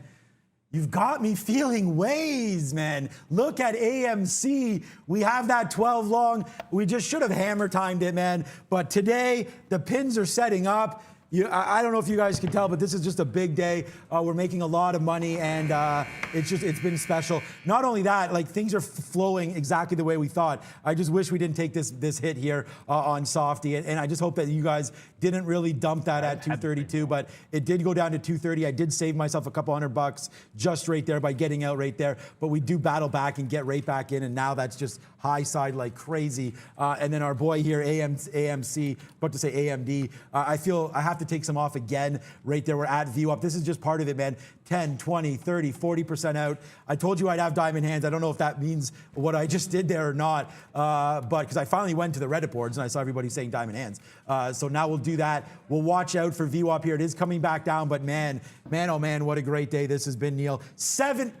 $7 in the money now on the roller coaster that is Softy, and you don't need everything, you just need the right ones. And this should have been an even bigger trade as we missed the Nokia 5 and we had to get 507, 508 there. B-Wickens. If you guys are watching this one, a heads up on KOSS. We're seeing a lot of these starting to kind of move together. This one not participating in this latest little bump to the upside. So this one's also been halted a number of times here, but KOSS looking a little bit weak as far as the group is concerned, guys. Yeah, and another one that was weak as far as the group was concerned and now looking strong. The EXPR, look, it's not, and I keep talking about keeping things relatively simple, and the only reason it's going to look like I got bottom wick here is because I was the whole way, when I shorted this price in the pre-market, which was about 650, this was the bottom, right? And I got out of it quickly because the stock was so strong, but I noted that bottom. When we got that 7 even level on EXPR, that was the low that I wanted to be out in front of, so I got that 550. We're approaching 7 again. Now that it's slowing down and, you know, I'm already holding along here in AMC, I'm going to take one shot. If we're not halted in front of that 7 level, it'll be a one trick shot. Well, I shouldn't say one trick shot. It'll be one short in front of that level. I want as tight to 7 even as I can. I want to have a hard stop at that level if you're going to be shorting. But it is the XPR that I feel a little bit more comfortable with. If it rolls over before that, I'd probably take half the position early and leave the other half for a better price. Yeah, we got it. I thought I literally, I did punch out of some Nokia there at 20. Okay, I was wondering, I didn't see that tick there. Look at that out on Nokia 540. So we definitely had that one. And yeah, that was a good one for us. We do have a guest of the day coming up. Brandon will talk about that in a minute. And then also, guys, make sure that you follow us all on Twitter. Valeria's not here. I'll post my handle, and then everyone else's is basically the same. If you want to ask us any questions or what's going on. It looks like my broker's also down right now as well. So there's lots of stuff happening here in the market, guys. Nokia also falling right here. So watch out. Some of these names coming off. AMC also coming back to the downside right now. Good out there. I told you got to take some out. We take some out at VWAP right there. What's that, B? Yeah, speaking of, guys, stick around for 11:15 today. We're going to have a very exciting guest. We've seen the attention that the clean energy names have been getting over the past couple of months. PowerTap Hydrogen. Making big moves as far as hydrogen and refueling stations are concerned. Raghu Kalambi, the CEO and CFO of PowerTap Hydrogen. Stick around for this one. He's got a lot of interesting stuff to talk about today, guys. Yeah, that's an interesting company because their parent's not the smallest name in the world. They're a Canadian company parent. But I gotta throw this up because I hate to promote two things at once, but man, if you're getting a lesson, I think at least a little bit. I hope we're doing a good job of that for risk management here. But check out the longer form video that we did. I feel like a lot of the lessons you're going to see here, they're playing out in real time, so it's worth the review to check this link out. Go to our Market Wisdom page and check this out after your days of day trading today, however it went, whether it was positive for you. Unfortunately, if you had a bad day, it doesn't matter. You should always go back and review your risk plan.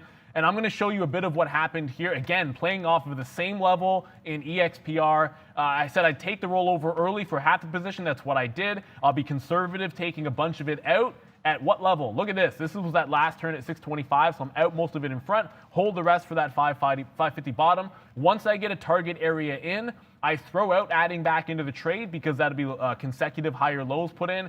So I will not be adding in front of 7 even. My stop goes to break even for the rest of this position, or we're going to get out down around that 5. So all of this, I knew what I was going to do before. I said it to you in real time. If it turned seconds later. I was in. It took 1 minute for me to get that profit. It's a very, very quick 40 to 50 cent win if you hold for the bottom. Obviously, I like to get some out in front of VWAP, so I'm going to only take like a 25-cent win, and then we'll get the bigger win if the last third of this does go to the downside.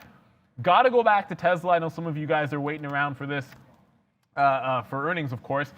Back to that break-even trade, and I didn't buy the dip. I said I'd be a little bit conservative with this play here, so I want to hold for a bigger win. It has not threatened VWAP here, and we haven't broken my entry price to any significant degree. So we did take the $3 off for some profit in the scalp trade, and then we're going to roll the rest of this for a bigger move to the upside here, guys, on Tesla.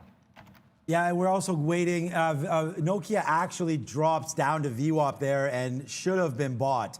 I think it should have been bought anyways. Oh, it did? Right down there. I want to go long AMC through 16, just in case you're wondering. Wow, Palantir, good little comeback Brendan? Heads up on this one as well, guys. Shake Shack, I just saw popping up here. 13%, a little bit thin. Volume not the greatest on this, but this is all-time highs for Shake Shack. Another one, guys, that's in that 12 to 13% on the short side as far as the float is concerned. But big move here. This is a huge range for Shake Shack.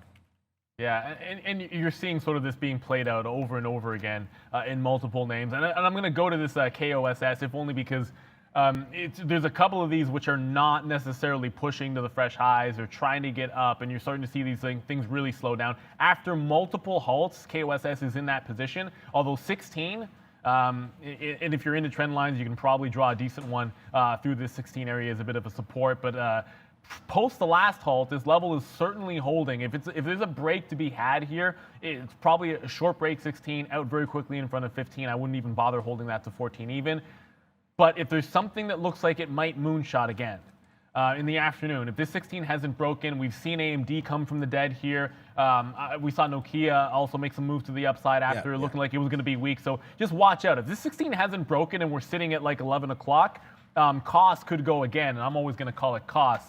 You know what? One of my favorite Olympians of all time, literally one of the greatest athletes ever, I just got reminded of. I'm going to throw it out there. Johann Sebastian Kost did the most ridiculous thing I have ever seen live on the Olympics. He's a speed skater, and I don't know why that came to my mind, but there's things that are doing unbelievable moves, and that guy was a once-in-a-lifetime athlete, so hopefully there'll be a once-in-a-lifetime move in that name at some point today we can take advantage of. Good one, yeah. Good talk there, bringing it to something real life there. But come on, look at this Microsoft. So we just got out there. It was a $6 winner. We take $4.50. We do miss the very top of $2.40. Okay, that's fine. We can afford to do that.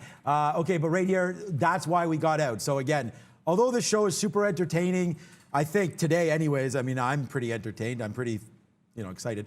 But this is the thing. You could hold these things forever, and we did hold there. We had a big drop off here. You could see some of the losses today on Microsoft were just too big, but then we did have that to the backside and really loved that report last night. We talked about that in the pre-market as well. And then also AMD. Patience is the key here, man. We took that first level, took it, then it broke our 88. We didn't like that one. We had to wait for 88 to break again, and then we got back in, and now we're reaping the benefits of that decision. AMC looked like it wanted to dance there, down to 14, and it did, but again, mind some of these wicks. Really just look at the candles here. I'm gonna try my best to edit those. I've got the ticket in with our tech department. 14 down. I do like this break of 16. I was actually looking right here, like 16.25 or so on a break. Just want to see what it does around VWAP. If it takes VWAP, then I like a 16.25 break on AMC. You guys want GameStop. Let's check GameStop as well. You know what? Honestly, Neil, these stocks are holding up. Like, this drop was obviously one, if you guys were able to catch that profit. And congratulations to Manny D. Like, holy crap, $52,000, Manny D. Like, unbelievable. Congratulations on that one. You've made your year, I hope, and it's not even February. Hey, man, I kind of hope that it isn't your year and you're even bigger than that. Look, no one has ever gone broke taking profit on any of these names here, guys. So remember, everything we do is day trade. So you're going to see possibly bigger potential on a lot of these. I have 0 executions on GameStop, and I'm pretty sure, if I didn't say this, then I apologize, but I'm pretty sure I said I would likely be looking at AMC a little bit more, and EXPR. We throw Nokia in there. Stick to what works for you. I have a negative stock today. It's going to be Boeing, but I felt Boeing was weak. I thought we'd take a shot in a traditional type of trade there, and it actually has held up. So never be afraid to go against your personal bias or your book. If Boeing gets to like a 175, maybe it looks a little bit better down there. I still feel a weakness there. But if GameStop holds up, it just held that halt level. If we get back above 300, do not write anything off.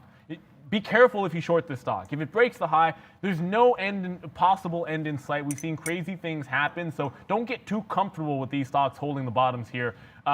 You haven't seen me short this stock, and I'm not sure you will unless it's at like $2,000. Well, I shouldn't say that. But let's go to Brendan now for our small cap recap.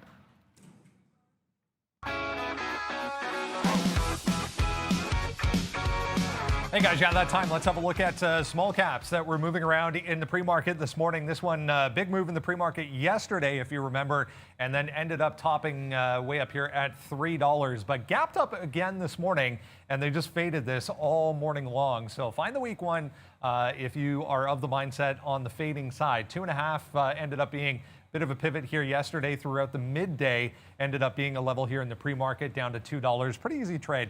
Stress-free trade for VTNR this morning.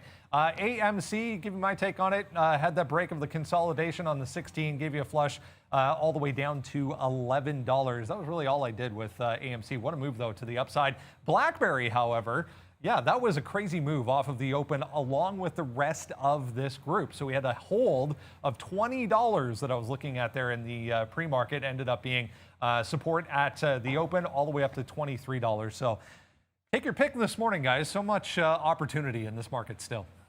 Yeah. So, I mean, I was about to be like, oh, Tesla's $10 in the money. It's going to make a run at that 888. And then I just saw, been waiting. I've been kind of waiting around for for this 140 to 145 to break down on Lemonade. And then maybe you get a shot at like 125, something along those lines that makes a little bit more sense. Lemonade 15, and whoever was in the chat that said it, again, I love seeing names that I've taken off of my quote board for the day trade that need to get thrown back on there. But $15 from the bottom, right off of a weekly support, last week's support. The higher low it put in off this 145, you can see multiple days in a row. There was one break and then 140 held. I was kind of thinking that would break to the downside at some point. Maybe if earnings were bad on some of the tech names, there'd be some money coming out of it, and then you pick it up at a lower price. Nope. Bye-bye Lemonade once again. Alert to the 170, 175 area. That was resistance in the past. Sean, and the only reason I throw these levels out there is because if you have a direction or a bias or something you want to play there, just make sure that you're prepared so that you're sort of reacting with a plan. Sorry, I meant to go to the EXPR there. So you're reacting with a plan and not necessarily just sort of panicking in the moment. And the reason I had to go to EXPR is because I just got triggered into a long that I didn't want on EXPR. I don't know why we can't get out of it here, but there we go. So I just get out of flat. We always say this time and time again. If you have a stop order and the math was just off on this because I hit my second target and didn't adjust my stop, so it was a smaller order, so I ended up getting 1/3 the position size. Actually, because I took less. Only half the entry there. We actually end up with like 15% what we would normally have there. It's in and out flat. I don't care if it would have ended up being a winning trade. You get in when you don't mean to. I'm trading while talking to you guys. You just take it off. Who cares? No harm, no foul. Pay the spread. Walk away. Don't get stubborn with it. And I won't regret it if this stock is at $8 and I was just long and took it off flat. Yeah, my accounts are down right now too. I use iTrade here in Canada, not E-Trade, iTrade. So my accounts are down as well. So we'll have to wait to see for maintenance, not maintenance, I guess. That was happening for a lot of names earlier in the week. I'm just trying to tell people on the chat because I see that they're down as well. Thank you again to Manny D. Thank you so much to Christopher. New member alert. What's up, Squaltis? And then AMC Space C3 AI. Wow, okay. $19.99. Good stocks there. We will look at C3 AI. What's up, Pete? Another one to look at here, Sorrento, guys. If you're wondering what the hell's going on with Sorrento, 15% here. Big move today, $10.50 to $12. They had positive initial results on their COVID-19 treatment, specifically for ICU patients. So initial results looking pretty positive for Sorrento, guys. There's like I said, there's almost going to be too many of these, and I think, like I said, I've been trying my darndest or my best here to not be over trading. Just pick out what makes sense to you, so you're not overwhelmed. Know what stocks you're going to be actionable on next. There is another consolidation happening here in Tesla. It's up around that 888 level that I was talking about a little bit earlier, but pre-market highs are at this 886. It's trying to pull back. If it holds this pullback at 880, which we know was the level from before, I'm going to be absolutely loving it. It's just going to show you the 15-minute chart here, so you can see there's a lot of chop on the way to 900. But the lower high was around this 95, so I've gone ahead. If it spikes up, I want out in front of the 95. We'll make a decision at 900 for sure. I definitely missed my shot to short that. I tried shorting Tesla in front of these round numbers. I missed my shot the last couple of times when it has worked. I want to have a look-see. I think maybe it could sort of stall at some point, especially heading into earnings as well. So we're in the money here. I'm going to hang on to this. I'll be out in front of 95. We get a chance to make anywhere from $15 to $20 on this last bit. That's the plan here on Tesla. No signs of it being out of the money. I'm still holding AMC $3 in the money here. I'm sure you are, Sean, even deeper than that. Yeah. But it might halt to the upside again if it goes through the 16th. Yeah, $4 in the money now, long at 12. I want to get more right now if it does go above this 16. We're long at 12. We just took some out there on that view up. I said I'd want to see what happened at 16. We're going to go longer through 25 now. Did it just fill? No, did it fill? Yeah, it filled. Okay, so we did get some shares there. Not all of them, but we did get some. Now we're into more now. I don't know how I didn't get them all. There we go. Now we got them all. So now we're long AMC even more here through $16, guys. Let's see where this one's going. Okay, it looks like it wants to fade back down. We got to get out of this one.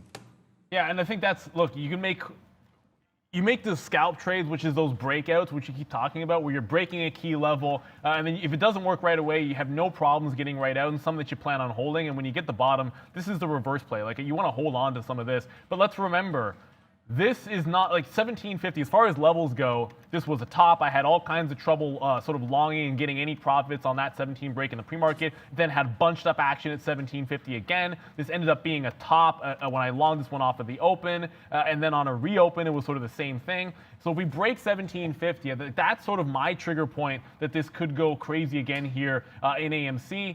Now, I'm going to look to take it off in front of my long off in front of 1750, so it'll be about $5 for me. I was a little bit later at the entry point, probably more like 450, and then I'll try to catch that break through 1750. If I miss it, I miss it. You can't get the FOMO. I don't want to chase it too far if it happens. Got to have a plan of action going into it, guys. Yeah. Okay, so I just got triggered out there by accident. Like, oh, so frustrating. That's okay.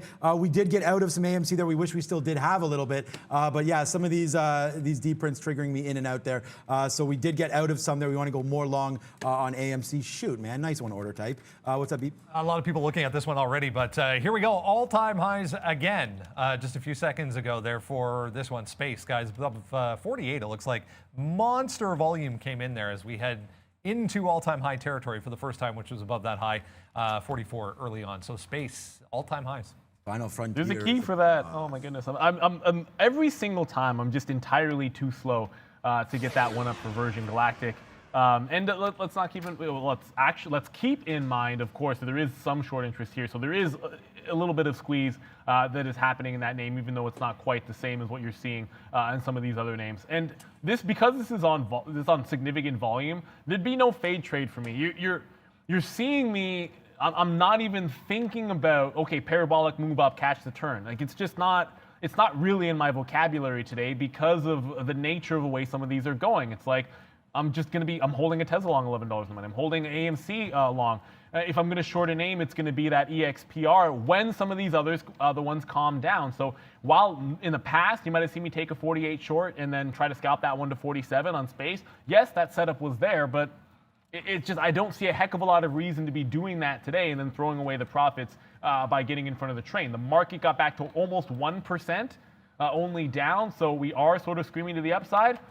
The next execution you're going to see for me, I shouldn't say that because it probably jinxed it, is going to be out of some AMC in front of that 17. And then if it holds up, I think catching that 1750 break to the upside, which would, I think, be the floodgates opening back up. And then there's a real squeeze happening again. Since the last halt, it's been relatively orderly. If we break 1750, I'm not sure that's going to hold true on AMC. If I was short, there's zero chance I would hold it past 17. I mean, less than zero. It could never happen, guys. Okay, we did get, good talk on AMC. Let's check back on, we haven't shown you guys GameStop, and I know just from my Twitter and everything, you guys want to see GameStop today, so obviously. But right now, to me, this is like the most orderly we've seen GameStop in a long time. Although the spread and the range is obviously quite large there. I'm sure the option market seems to be a bit slower now. And again, apologize to everybody that's unable to, not apologize, I can't do anything about it, but if you're unable to get into your account, I've heard that problem. And even mine, same kind of issue there. So we got back in at 1625. A bad wick down there triggered one of my stop orders. We had to cover it. We get back long now though through 1650. So what's up, Beat? All right, guys. Elsewhere, other one having quite the day here. Fastly, wow, 10%. Yeah, big move here. Just tagged 120 up there for Fastly. Was 102 in the pre-market. So a nice move here into all-time highs for FSLY. like that. Yes, Let's sir. go And like AMC. this, I mean, that EXPR, by the way, like I said, to stay away from some of these.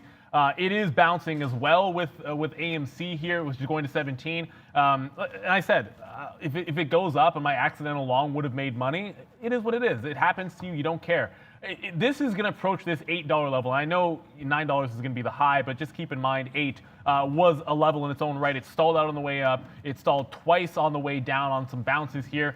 17 is holding at least for now. And why am I splitting it? I'm literally sitting at 95 on AMC. And it's like, why do I care about 20 cents when I'm trying to get out in front of this level on AMC? So I'm just going to take it off. There'll be 425 instead of 450 for the winner on the last of it. Who cares? The next trade I make is if we stall and head back down sharply on AMC, I'm taking a rollover in EXPR, which I said would be my preferred short out of all of these names. Okay, yeah, so AMC, we just take a nice out there in the 70s. We're back long 50. We talked about that, and we're just going to give this one a go. Someone said, what happened to diamond hands? Yeah, I can't. It's just not the style. I can have diamond hands when the market's closed because I have no choice. But for right now, we did have some nice plays on AMC early. Obviously, in the day, our best out is 23 in the pre-market just before open.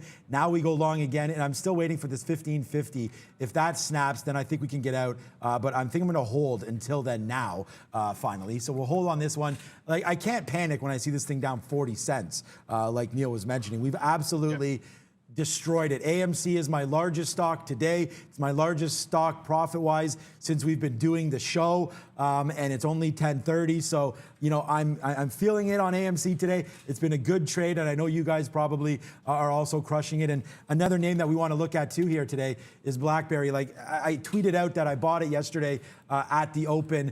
And, or sorry, not yesterday at the open. Oh, this is today. Yeah, yesterday at the open was 18 and change. It did fall yesterday. But yeah, yesterday at the open, somewhere around here, yeah, 18, that's what I'm saying. 1860, 1870, I can't remember exactly where it was. But today, you know, you're up again, that 13+% to the high side on BlackBerry. And this name could still go as well. Although there are shorts, AMC. There are shorts on this name, but obviously BlackBerry, I hold it because I believe in the company as well. AMC, obviously, we're just riding that one to YOLO a little bit here. If I could get in to my account, I would definitely pair off probably 20% of the options that I have. Maybe that's a little bit, again, too, you know, conservative. We'll wait to see what happens. I can't even get in to my account, guys. Yeah, I'm going to hit the slap shot because it was pointed out by one of our production crew here that the Maple Leafs are technically in first place by points. Of course, there's a couple of undefeated teams, so it's a bit of a cheat. But EXPR, I just mentioned the plan, exactly the same thing as I did last time. Caught the rollover first at 750. I scalped out of it for that 15 to 20 cent win. When at the second half, once I'm out and I've got that profit taking, if it bounces shy of this level, and look, on the way up, 725. So I take half out in front of that. If it bounces off this level, I move my stop from the top, that 775, to break even. Every time, guys, it's the same sort of thing here. In and out very, very quickly. You save some money. If it falls deeper from here, who cares? I wasn't looking to, you know, once it shows support off previous resistance on the short term, I'm not looking to hold past that. We just get in and out of the trade, take your profit, and run on a day like today. 1750 is coming on AMD. That's going to be my re-entry point. Brendan? Another one having a nice day, guys. Actual news on this one, not news, but a couple of upgrades for Corsair Gaming, up 10% here. Just took out 42 there for the third time on a big volume spike, but it really needs to get above this 44 on the daily chart. But a couple of upgrades for Corsair Gaming, CRSR. Yeah, remember, I saw someone say there, remember when NEO was at 12, there's Hertz, there's GME as well, and BB. There's lots of stocks. Remember Luckin Coffee, guys, LK. Luckin Coffee now over LKNCY over on the pink sheets. Now $14 Luckin Coffee.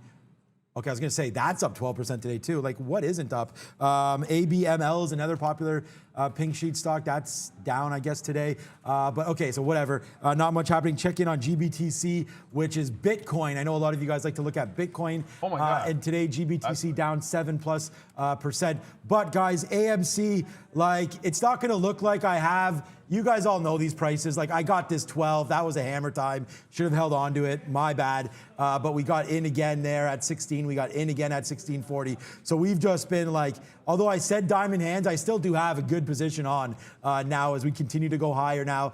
AMC, I mean, the next in, maybe right here, 18. How about every level is your next in? As look at this level at 1750 now getting chewed up. Adios, see if it hits. Let's go. Let's see if we can take this out. 1 million shares there, sitting there. Or sorry, 100,000 shares sitting there. And heck of a lot less now. Yeah, it's basically gone. Oh, well, it turns around from it. Okay, so that was 1750 on watch there. Let's see if it can take it out. They almost did, it looked like. Yeah, if that level holds, which I don't think it will. Well, I don't think it will either, but if it does, I'm sort of looking at 1580 to 16 even, something along those lines for a bit of a dip, and I might look for a dip buy to be my next trade on AMC. Look, my attention is going to be over here because I'm going to be trading a 1750 break. But now considering about a 1580 to 16 even dip buy on AMC, I probably won't get another execution in anything else other than one of those two trades for me here. I am watching that EXPR around towards the top. No rollover at 8 even, so I can throw that out the window and concentrate on AMC here. But the high there is over at $9. You got to limit the numbers of stock you're watching. I have my primary and my over here. I've got a level 2s for each of these. If we can show a slide shot here, guys, just.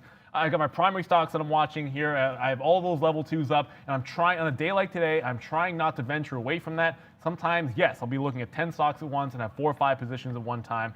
I really don't want to be doing that on a day like today where there's more upside in all of your positions. There's also more downside risk for everything that you take in any one of these names that we are trading. You start to think about, the gross loss you could have or the percentage loss you could have if you miss a stop or hang on too long is 2-3x what it might normally be. So you should adjust your trading style accordingly on a day like today, everybody. Yeah, I'm going to go. Yeah, great advice there. You have to. I mean, these are not normal days here, normal conditions. Okay, so I've kind of left this guy to die, AMD, when we should have got out there. We didn't. We don't have a huge position. 20, 40, 60, 80. We have about 10 to 20% left of this trade. We're going to get out if it does break back down below $88. Sorry, $89 there. So only 20 cents left, and then we're going to get out of that one. But that's $1 in the money. Our Nokia. We could have done better. It's still a pretty high stock for me. Right up there with Palantir today for Nokia. So Palantir, Nokia, and AMC, big time wins for us. This one's fading back down. I'm going to hold this one until 5 breaks. And then we just did get a little bit of an opportunity to reload downside there on AMC. So yeah, downside look here on AMC today. We're going to see if we can't catch some of that here, especially when it breaks. I mean, what's that high? 1760. I mean, that's probably a go spot again, guys. 1760. So we had some problems at 1750. Neil and I discussed, but looks like it's working itself out. Needless to say, but all right. Wow, it's 10:40, guys. Time for. Let me look over. Sector watch. It looks like a lot of red happening over there, guys. Yeah, what's green? Hey guys, yeah, that time again. Let's have a look at the overall S&P 500. Pretty red indeed. 1.3% total now for the overall market. You can see outside of a few individual names here having decent days, but the rest of the market pretty red indeed. Healthcare stocks among the leaders here to start. The entire group outside of ABT there, 1.8% to the upside. The entire group, equipment makers, the pharmaceutical biotechs, all in negative territory. So a lot of the pressure coming from the healthcare sector today. Tech stocks also in negative territory, all because of the semiconductors here. You can see XLNX, AMD, MC, HP, and Micron, 3.5 to 4.5% to the downside. Yes, ACAM, ADP, Microsoft, CTXS, and WU, 2.5 to kind of 4.5% higher, offsetting this. But overall, this group is weak, to say the least. Banks also in negative territory so far. In fact, the individual banks among the leaders for the overall market to the downside percentage-wise today. A couple things to mention here in the industrials group. Talked about AAL there. They had some earnings updated for the current quarter, 10.8% to the upside. Everything else, though, in the transportation sector in negative territory in a big way as well. 5.75, 4.5, 3.5, 2.5, working its way down as far as transportation stocks are concerned. The consumer discretionary group led by Starbucks here after earnings, 5.5%. LVS as well, right beside it, 3.8%. GM, 5% to the downside today. That's been a strong one so far for the past couple of weeks. 1.3% now in negative territory. Guys, back over to you. Oh, I'm supposed to hit something for this.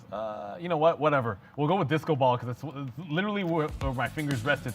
First, I got in and out way too quick of a trigger there with my stop order on that first dip buy at 16 even on AMC, but I didn't like my exit. I got right back in at 15.98 because that's the trade I wanted. Somehow that's marked. You know what? It's because I had multiple orders, so this actually ends up getting marked to short sell. But I was getting out of a long at 34, and then literally at 90. We got here around 96, 97 through that top. So I'm still breakout long 1750.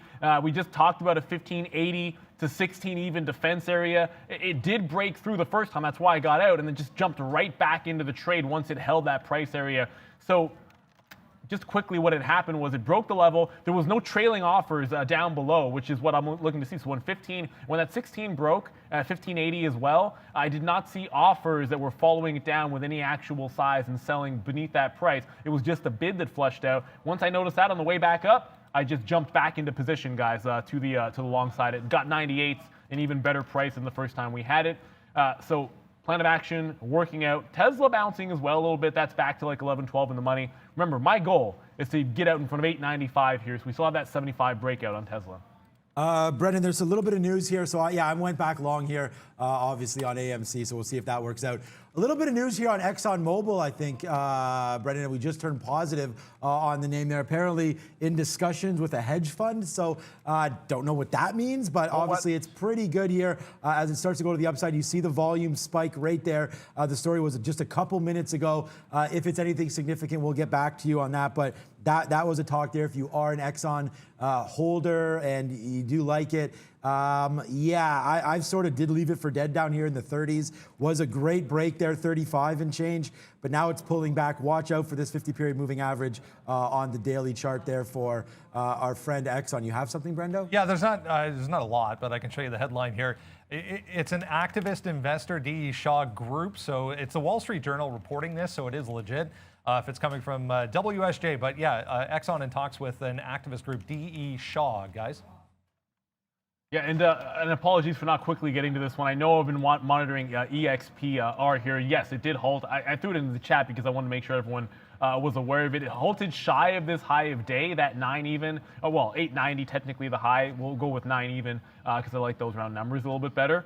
So 861, the typical plan of action here is if we don't take out the high, if we don't take out that high off of the reopen, I would enter a short position only below the previous halt price with only ever one of two outs. If I hit first target almost immediately in front of 8 even, so let's say I get a short at 850 and it hits 8, my stop immediately moves to the 860. Otherwise, I'm giving it to the high of the day. So my plan is in place, but it's a 10-minute halt because it's now been 6 minutes. So unless I'm wrong and it's a news-related halt, which I don't think it is, there we go.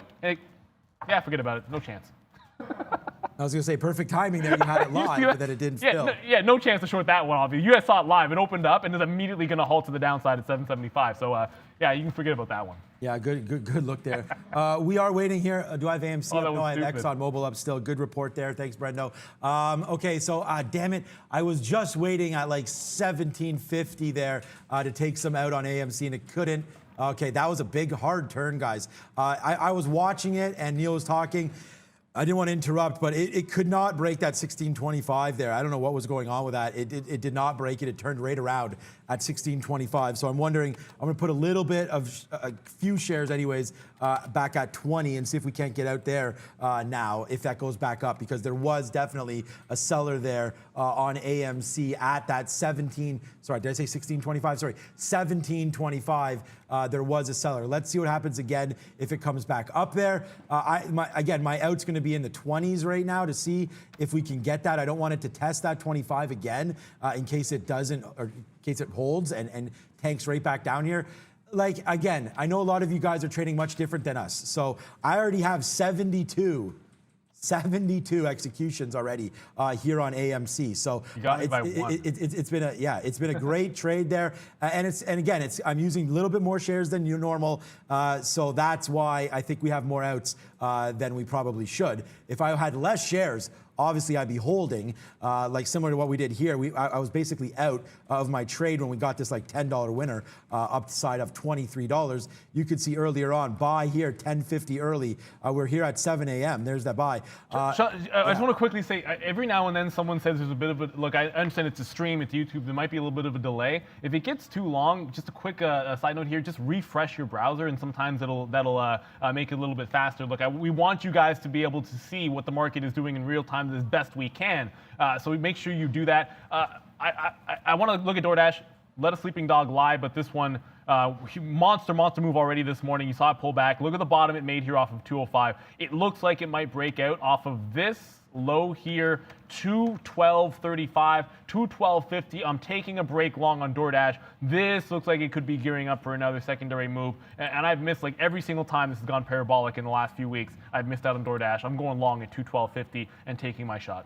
You know what? Okay, so we just absorbed that hit, or not, we didn't take a hit. We absorbed that move down there as it tests VWAP here. Couldn't even get it. On AMC. And again, my VWAP may be different than your guys because I don't know the volume on some of these prints that didn't actually happen. So that could be affecting VWAP as it's a calculation, volume weighted average price as we go. I want to give a big shout out to our Hydration Nation. If you guys are watching, what's up to Hydration Nation? Stay hydrated. We do that on the show here. Obviously, with my voice starting to go already here, it's only 10:47, but we still have lots to go here today. We're going to look at that. There was a name that I had on my mind. Oh yeah, I want to go back to Palantir. PLTR. We've already traded Palantir and we destroyed it right here. Unfortunately, this happened, and I wish I would have saw that. We were too busy chasing Microsoft and watching AMD and whatnot.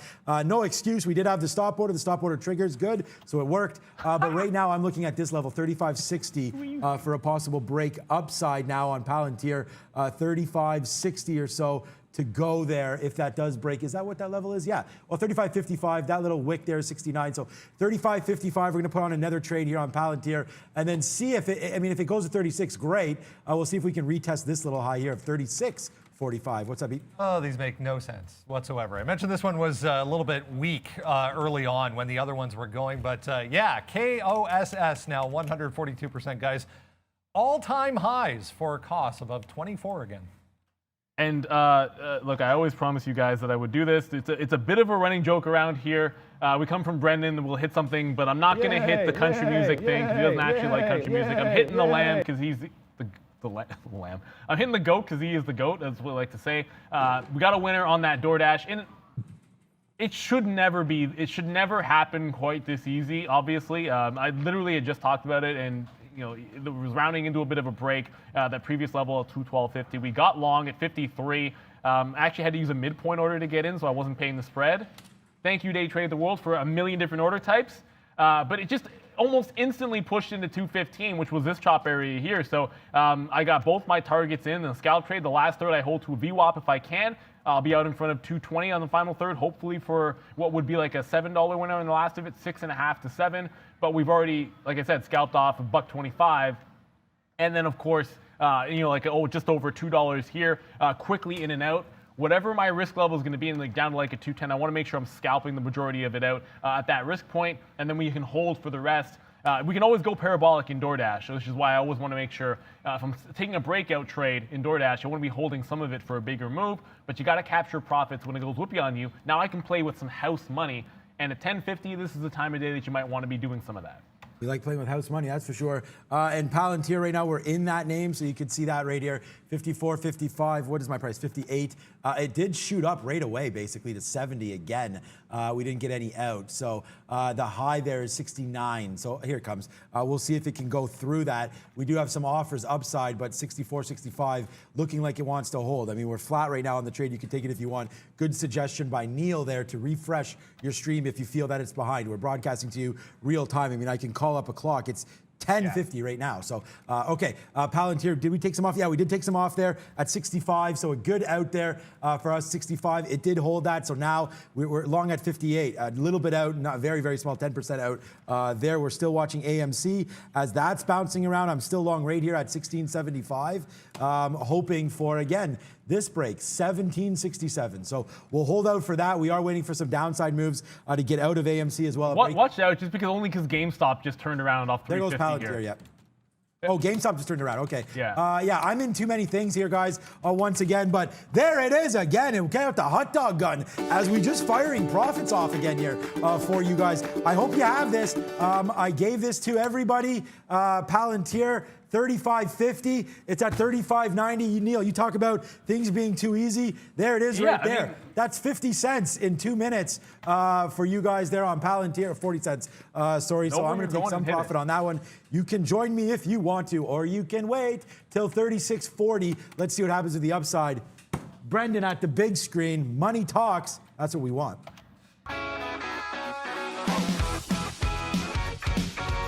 Hey guys, yeah, we'll have a quick look at currency markets so far today. A little bit more negative top end of the board so far today ahead of the Fed decision. Keep in mind, coming up at 2 o'clock this afternoon, Fed decision. No one's expecting a move in interest rates, but the statement is always key. We've had 3 days in a row of the U.S. dollar to the downside, seeing a little bit of a bounce back heading into that today. So the euro, the CAD, and the British pound here all to the downside. I put the Canadian dollar over on the chart here. This is a daily chart, so I went out to a daily time frame just to highlight this move down in April.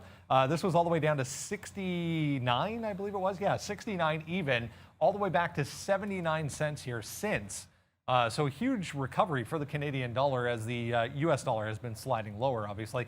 British pound, 0.3% to the upside. A little more volatility back in the markets today, so we're seeing a bump in both the Japanese yen and Swiss franc. Australian and New Zealand dollars, both in negative territory, about 0.8% here. You can see Turkish lira, 0.5% to the upside. Yeah, cryptos, wow. Big moves down again today, 5%, 4%, and 5% for Ripple. So negativity in crypto land, guys. Oh, Bitcoin's back over 30,000, so there's always that. Yeah, bills, foreign, Swiss francs. Before I die, let's put that money in the Swiss bank. Jokingly aside, no, never take tax shelters. That's horrible and immoral. But here comes DoorDash. Because we're moving past, we broke that 215 that last out. It looks like it's going to head towards VWAP like we planned. And I have 2 of my outs. It's time to adjust. No more 210 stop. Let's go back to a break-even stop. I will not let's turn negative. But as that's happening, EXPR halted again, and this is completely insane. It showed all kinds of weakness. I wanted to short this move, couldn't even catch it on the reopen. It halts down, opens back up, and skyrockets. Now we're testing the high of the day again, so we're right back playing off of this 9 even area, which like 2 halts ago, this is exactly what I was saying. Maybe we'll be able to put on that same trade, maybe not. I have absolutely no idea the way this market is trading. What I do know is oh, I shouldn't hit this one. We got fixed. Hopefully, let me know if this one was way too loud in your ears, because I just remembered the line in the sand previously was blowing up people's eardrums. But there's DoorDash, there's VWAP, there's 220. I'm out in front of it. I mean, you just said on Palantir there, Sean. Yep. You don't usually see like that VWAP pullback like Sean had, or this break in Dash. I was expecting to be in this thing for like a half an hour before you get a move like this. Now it's going to go parabolic, and I'm like, maybe when I was just talking about you're gonna have a bigger area for your stops. You're gonna lose a little more than expected. There's a flip side to that, right? So the switch that I didn't flip just now, which was you got to think about holding bigger or longer in something like the same break in DoorDash, but I immediately went back to muscle memory. Get out in front of this level. Just get out in front of VWAP when you get a bounce like that. Probably that was the wrong call, but a winner is a winner.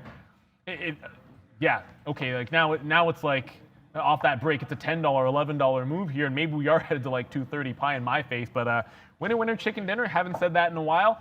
Tesla is the only thing that we're going to hang on to because it was always going to be that plan. Like I said, $8.95. We're going to be out in front of it. We're going to try and take 18, 19, 20 bucks, whatever it might be. If it turns too hard and it doesn't give me this fill, I'll try to make sure I lock in at least 15 bucks of profit. Once it breaks that 18.90 area, that's when I have to start thinking about, okay, hands on the keys. Don't let it retrace through this. It did reject this once at 8.89. So if we break through and cannot get up to that 8.95 level, I got to watch out here, and I'm going to just take this all the way back so you can see yesterday's session as well. Last time we got here, failed break, absolute flush right at the open on Tesla. So that's why I want to make sure I'm taking my profit in front of that level on the way to hopefully that 900 mark ahead of earnings, guys. Yo, where's those dragons? We go back to no loss from top, our highest spot. So we get spanked like you never seen before on Microsoft. Well, you've probably seen it before. But look at this Palantir call. Again, like, you know, we hit Palantir here, ripped it to the high side. We hit it here, ripped this to the high side again. That's $1 right there on Palantir. Easy pickings for me. 35.60 upside.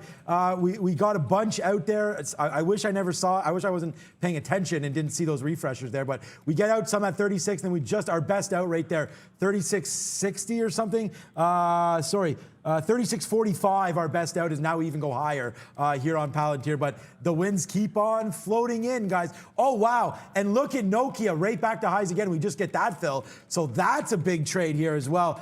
Booyah. I hear you, Robbie. What's up, Brendo? Yeah, that cost also, guys, just halted again and reopened back in all-time high territory. A little bit of news on Tilray. Let's go to Cannabis Land. CEO on that other channel right now, Anheuser-Busch InBev. They partnered up with them a while back. They're expanding that partnership. It's a distribution deal now moving into Colorado. So Tilray, guys, just popped huge. 18 bucks up to 21.40 for Tilray. Wow, big move there. A big move by Tilray. Wow. This is one of those days. But look, I mean, you can cry over spilled milk over missed opportunities today, but I'm going to suggest that you don't do it. Just find the trades that make sense to you, to your best of your abilities, and I hope you can. I know there's been some outages, and I know some people are saying they can't trade. We entered that 890 and then immediately sort of rejected off 92. Again, when I'm holding that 75 breakout, I'm not going to quibble over. I told you the plan. If it reversed after it entered that area from 90 to 95, I would just take the profit. So we'll get that almost $15 win. There was some slippage involved, but I've concluded that Tesla trade. I will see what happens when it gets to $9. But yeah, you know, the idea was here. Not going to get the pink shorts today. We're going to go long on Tesla, whether it found support or whether it broke out. I missed the support at 860, didn't quite get there, but we got that breakout 875. So a nice one here. It might actually go to that 895, but that's fine. We've taken our win and we'll walk away.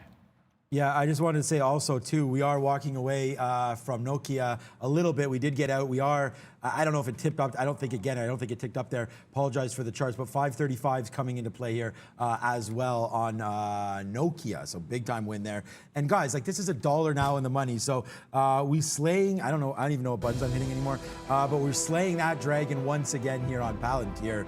Like, what a great trade. You guys know, for those of you that are joining us right now, we talked about this. Too bad nobody was here.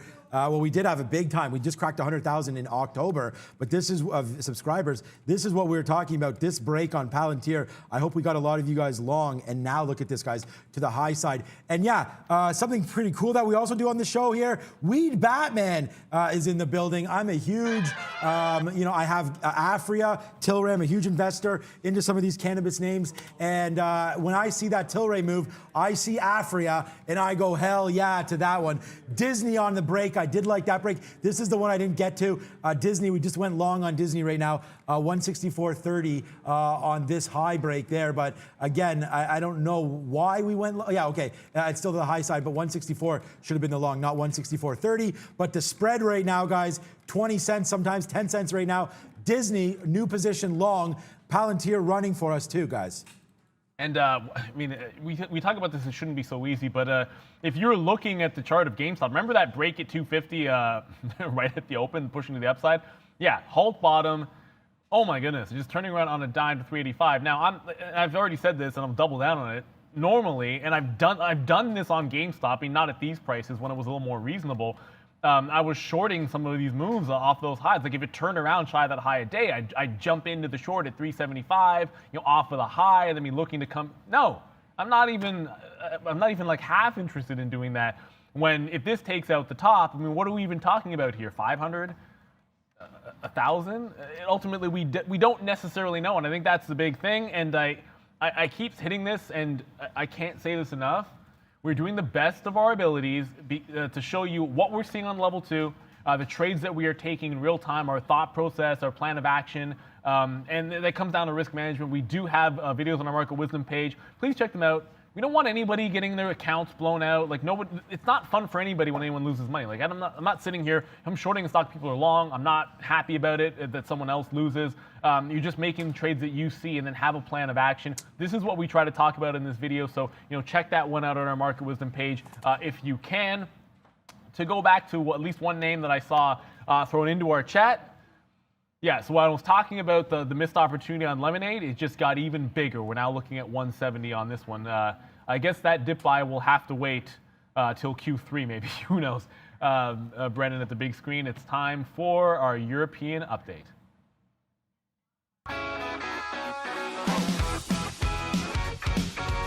Hey guys, yeah, let's check out how things are shaping up in Europe. 30 minutes left in the session over in Europe. Same story as North America. Very, very red so far. 1+% right across the board. Starting in Germany, France, Italy, Spain, all 1.3 to 1.8% to the downside. You can see some of the Russian markets on here also big time negativity, 2+% to the downside. We can come all the way down here to Belgium as well, also 2.5% in negative territory. So that negativity coming through from U.S. stocks over into Europe. We saw the UK top of the board there, 1.3% to the downside. The banks providing a lot of that weakness, it looks like, over in Europe so far. You can see Lloyd's in London here, 3.5% in negative territory. We're coming into some significant levels here on the daily chart. It is trying to bounce around this 33 pence level over in London. But big move down, guys, for some of the banks today over in the UK. Back to you. All right, all right. I did want to just show this quickly because it comes from love here from one of our fans and one of our viewers, I guess, Christopher Chow. We've already bigged you up on the show for that 500. Thank you so much. I just wanted to bring this up. Today marked the anniversary of how long I've been watching you guys. So feel like working with the team. Hey, thank you so much there for everything and all the love there. And thanks for the tweet at Christopher Chow there. So a big shout out to you. And yeah, thank you so much for helping us out and winning with us. And just, if it's been here a year, you know what's good and what we're doing over here. So there we go again, guys, 35.90. Like today, I've made 173 trades. Palantir's been destroyed. Nokia, what else can I tell you guys here about Nokia? You see where I'm long, 507. Then make sure my mic is still on. Microsoft was a problem, but that turned its face around on us there pretty nicely. Disney, we're still in. AMD, again, was a problem, came back. We talked about some key levels there. And then AMC, what else can we even do on this stock? Long 10s, out some 23s. Been battling around right now, trying to hold this long with you guys, but we're just kind of dancing right now. So we'll have to see if this does blow upside back to, I mean, I'm still waiting for this to break, guys, 1760. When that does happen, I think, well, not I think, I'll get into more shares. But right now, I'm happy holding these 1680s. Yeah, and look, I just took a shot on a reversal on EXPR here. One thing I wanted to point out, I know a lot of people are saying, things like I can't trade. I'm looking at these moves in AMC, maybe even rolling over here at 15. And if your system's down, look, we can make these trades actively because we're on a prop floor. So these are day trading accounts. It's a little bit different. Day trade the world. It's very, very reliable. It's just a different sort of ball game. We're not on a retail platform for those that are tuning in for the first time. If 950, if the high holds here in the XPR, this could be a nice one. Just because I saw AMC starting to roll over and it looked like there was some weakness, I knew EXPR, and I've said this time and time again, if I see the weakness in some of these names, AMC or GameStop, which I wanted to quickly show you here as well, was trying to make that turn off the top, it would be EXPR that I would jump into the short on instead. Just simply because there's been a little bit less hype on it. And I'm also getting that one at the off the high of the day, whereas these are trying to hold that high. So in the event that happens, that's my plan. I'm not ignoring GameStop. It's not, I have level 2 up. I'm watching this chart here, guys. It's just not my first, it's not going to be my first trade today. I just feel like there's better places for you to risk capital, well, better places for me to risk capital today that I feel a little bit safer in trading, especially if I'm going to put a short position on. It's just not going to be in GameStop. And I jokingly said it would have to be like $1,000 before I'd even think about it. And that's not even that crazy. Maybe that's what it would take. Yeah, we just took, yeah, look, you talked about Lemonade, that's going crazy. There's some of these recent IPOs, like a Palantir, like a Lemonade. We could, let's just check in on Snowflake quickly. I know there's a lot of traders on that name as well. Snowflake, let's get this percentage updated. Okay, not much. We did have that epic, what an epic drop that was. How far did Facebook go? So I just put new money to work on Facebook, yeah, right here, like 272 or 268, whatever that was the other day. Yeah, I mean, look, I cannot believe I was stuck in Microsoft during that drop. Ugh, that's a pain. But I believe, and we're going to get to the earnings board after the interview, but I do believe that it's Facebook time, it's Google time, Amazon, all those guys coming, if not tonight, then tomorrow night.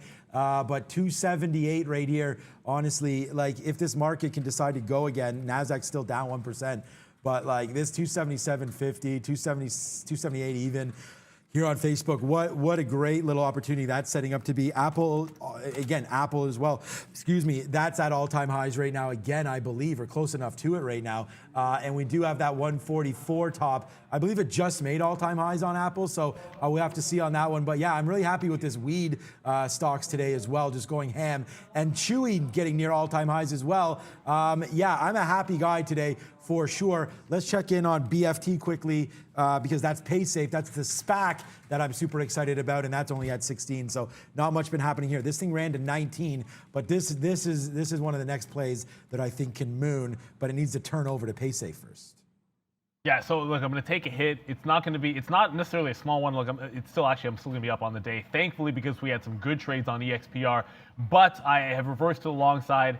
After I see that top go, I'm going to hang on. I always scalp some out because I don't want, if I have a short bias on a particular name, I don't want to hold longs too far. But I'm looking at this 10 level and I'm thinking that we're about to break the high here. It's trying to break the high in GameStop. So I'm just going to hold this one. It just broke 10 even. I'm now thinking if it halts, I'll get out on whatever reopen price it might be.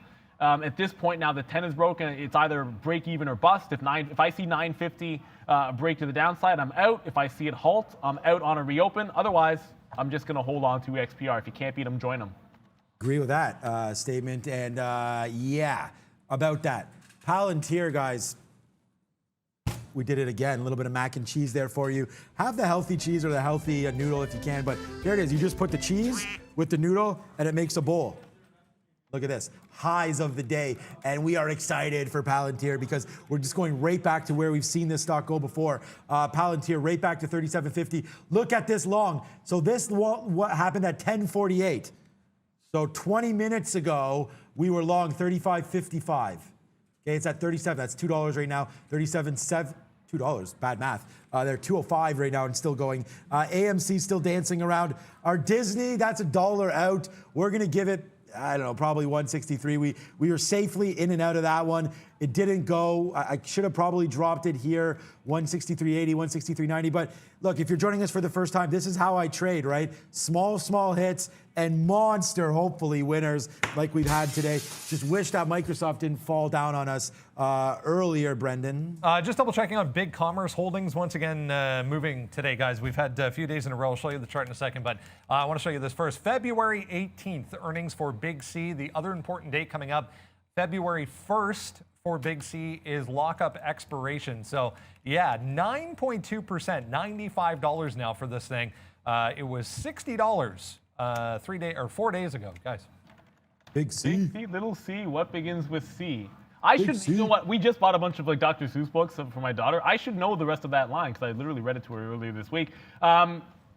Apologies. I actually thought I was watching my level 2 over here, and I thought I was on level 2 for you guys to see. EXPR just halting to the upside, 1078. I reversed from a short, took a hit, long 90.55. I scalped some. Now we're holding the rest. I'm gonna get out of this regardless of where it opens up. I don't care if this goes like uber parabolic and is up 500%. I'm exiting this trade on the reopen, whatever price it happens to be. So if it opens up, I'm getting out. If it opens down, I'm getting out and taking that profit. That's just the way I prefer to trade it here. Certainly, we have the advantage of using that market on open order. This is traded on the New York, whether it's New York, NASDAQ, or Amex. We have that ability here at Day Trade the World to get those auction orders in. So I can take my time. I have 5 minutes to ensure that I get it right, or 10 minutes if it is a longer halt. Crazy times here, guys, but as I'm trying to do, just 1 or 2 positions at a time today, and then making sure that we let you guys know what's going on. And I see just one of our members asking, one of our people in the chat here, Austin, asking about a CTRM up 8% in the last minute. I remember that one because it was on my list yesterday, and I never traded it, so I'll have a look once I get this order out. Guys, I mean, we just took out a little bit of profit there. Now we're holding something small. I mean, I just got to, damn it, I got to hold these things just a little bit longer, man. I mean, 38.25, like now we're $3. Like we're $3 in the money now on this trade on Palantir. I don't know even how I found this, but this is the kind of trading that I like. It makes a base down here. It's right at VWAP. This to me is a no-brainer, and we hit it. and we hit it pretty damn hard. And now, yeah, we are very, very thankful for everybody that's been watching us. We've had a couple good ideas today, and we do love it. I'm just going to say one more thing here as we go. We got a big interview coming up. Brandon's going to hammer that. But we're still under 5,000. We have 13,000 people watching. If we could just get this above 5, let's see if we can't set records today. We've got a lot of love from you guys. Manny D, $52,000 today. Calvin Chow, what's up? Happy anniversary as well to you. But yeah, 4.8K. That needs to be at 5.5 pretty soon here. I think so. Anyways, just give the love for the Palantir. Give the love for the Lemonade. Give the love for Boeing. Everything. Any stock, man. This is a free show. We give it to you live every single day, and we want to see you guys back here today, tomorrow, the next day. If you can't hit the like, which I don't know how you can, go AMC. I'll put AMC on the screen for you as I talk here, guys, as it's coming back to life. Share it, right? Tell your friends, hey, look, I found these guys. Have a look. That's all that we asked for. Let's get this. Let's just ramp this up already. We're already the #1 trading show on YouTube. I think we can get even higher. Thank you for the love there again, guys. Over 5.2K now for the day. Very, very nice. Thank you so much. Much appreciated. And there's AMC for you. Quick check, Neil, before I go back to you. I just want to show GameStop. Wow, guys, congratulations again. GameStop 370 now. Unreal. Wow, this is unbelievable. If you weren't able to get out, hopefully you guys are into your brokerage accounts now, as this is the highest it's been all day. So get in there, man, and get out if you want to, or buy more. Not going to tell you how to trade, as you guys are the ones cashing in hard. And there goes my BlackBerry, 17% as well. Yeah, I feel comfortable saying maybe don't buy more, but you certainly make sure you have an idea where you're profitably taking. I just looked at my chart. Maybe you guys can help me out with this. I don't see CLDR halted, but and this could have just been like a slight data interruption for a little bit. But I was just noticing this, and it's important because I had a little bit of a gap in my chart, and I was saying to myself, if this was actually a halt, which I don't see it on the halt page, and then a reopen and then consolidating here would signal to me that there could be a nice opportunity to go short. But because I don't see it on the halt page, I'm going to assume that it wasn't, and we're still slowly moving up. CLDR, it's only at 1%. So this is a bit of a buy off the bottom here in a name that had already been running. But this is not some garbage small cap, which has been going down forever. This has been on a steady climb here. Bouncing off the 50 period. You get this break at 1350, then holds that bottom, and now trying to break back out 1475 and 50. That's what's going on in this stock. And it is literally, like I like to say, a linear climb to the upside. So I stay away from shorting any of those, and it still looks pretty strong in the trend. If you got it, that actually feels like, hey, hold to see if it breaks that 15 even. If you're deep on this one, had this been a halt, yeah, I probably would be looking for a reversal short here at lunchtime, guys. But either way, I'm assuming it didn't halt. Okay, so AMC's about to get that. I still have that 1750 that I'm looking for, that top break, which still hasn't happened. Yeah. So I just got out there of a third of my position on that name. We're still long 17. My average price was 1680 or something. So now that we get out, it leaves us with that. How our software works is it gives you last in as your as the price it shows there on the bottom. So you're going to see me in at 1705. I mean, that's just because this little trade right here was on a 17 break. So we'll wait for that. And I'm still with you, Neil, on that one to the high side. We're at the absolute highest spot all day. Oh, yeah. We did dump Palantir there at the high, 38. But it does go as high as 38.70, so we do have that 10% left. I see you cheering over there. It's because sometimes, look, I don't care if it goes parabolic because I said I'd get out at the open. A lot of times it can be the best price you get. It goes 10.80. I'll just take it out. It trade all the way down to 10 even. If I don't take that print, I promise you, I'm just sitting there like punching out at 10.25. There was never any way that I'm holding this. It's just not my style of trade to the long side. You're not going to usually see me do it. Had this been one of the ones that I had the buy, something like if it was AMD, or AMC, which I've held to the long side through a halt, fine. But I was not going to do it on the XPR. I said all day long, this is the one I would short if I could, when I can. It's going to halt again to the upside, but we've sort of queued it up all day long. We do have a guest coming through. We give you live trading all day long and all session long for the morning, and then we go to special guests. We get CEOs. We got a good one today. I'm interested to hear exactly what he has to say. Let's go to Brendan for that introduction.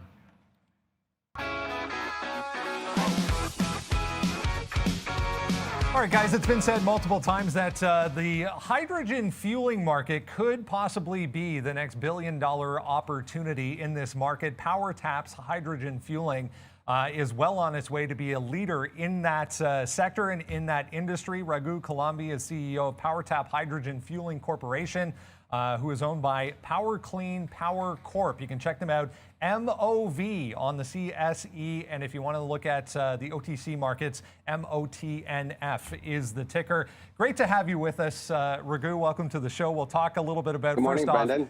Welcome to the show. We'll talk a little bit first off on this new administration in the U.S. They've been very vocal when it comes to saying, you know, they're going to pour all this investment into the clean energy market.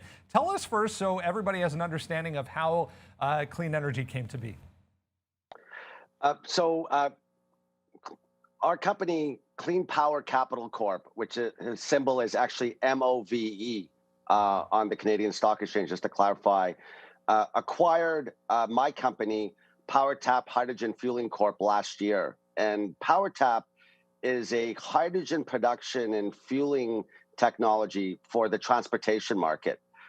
This technology was developed with tens of millions of dollars of investment by major companies, including the U.S.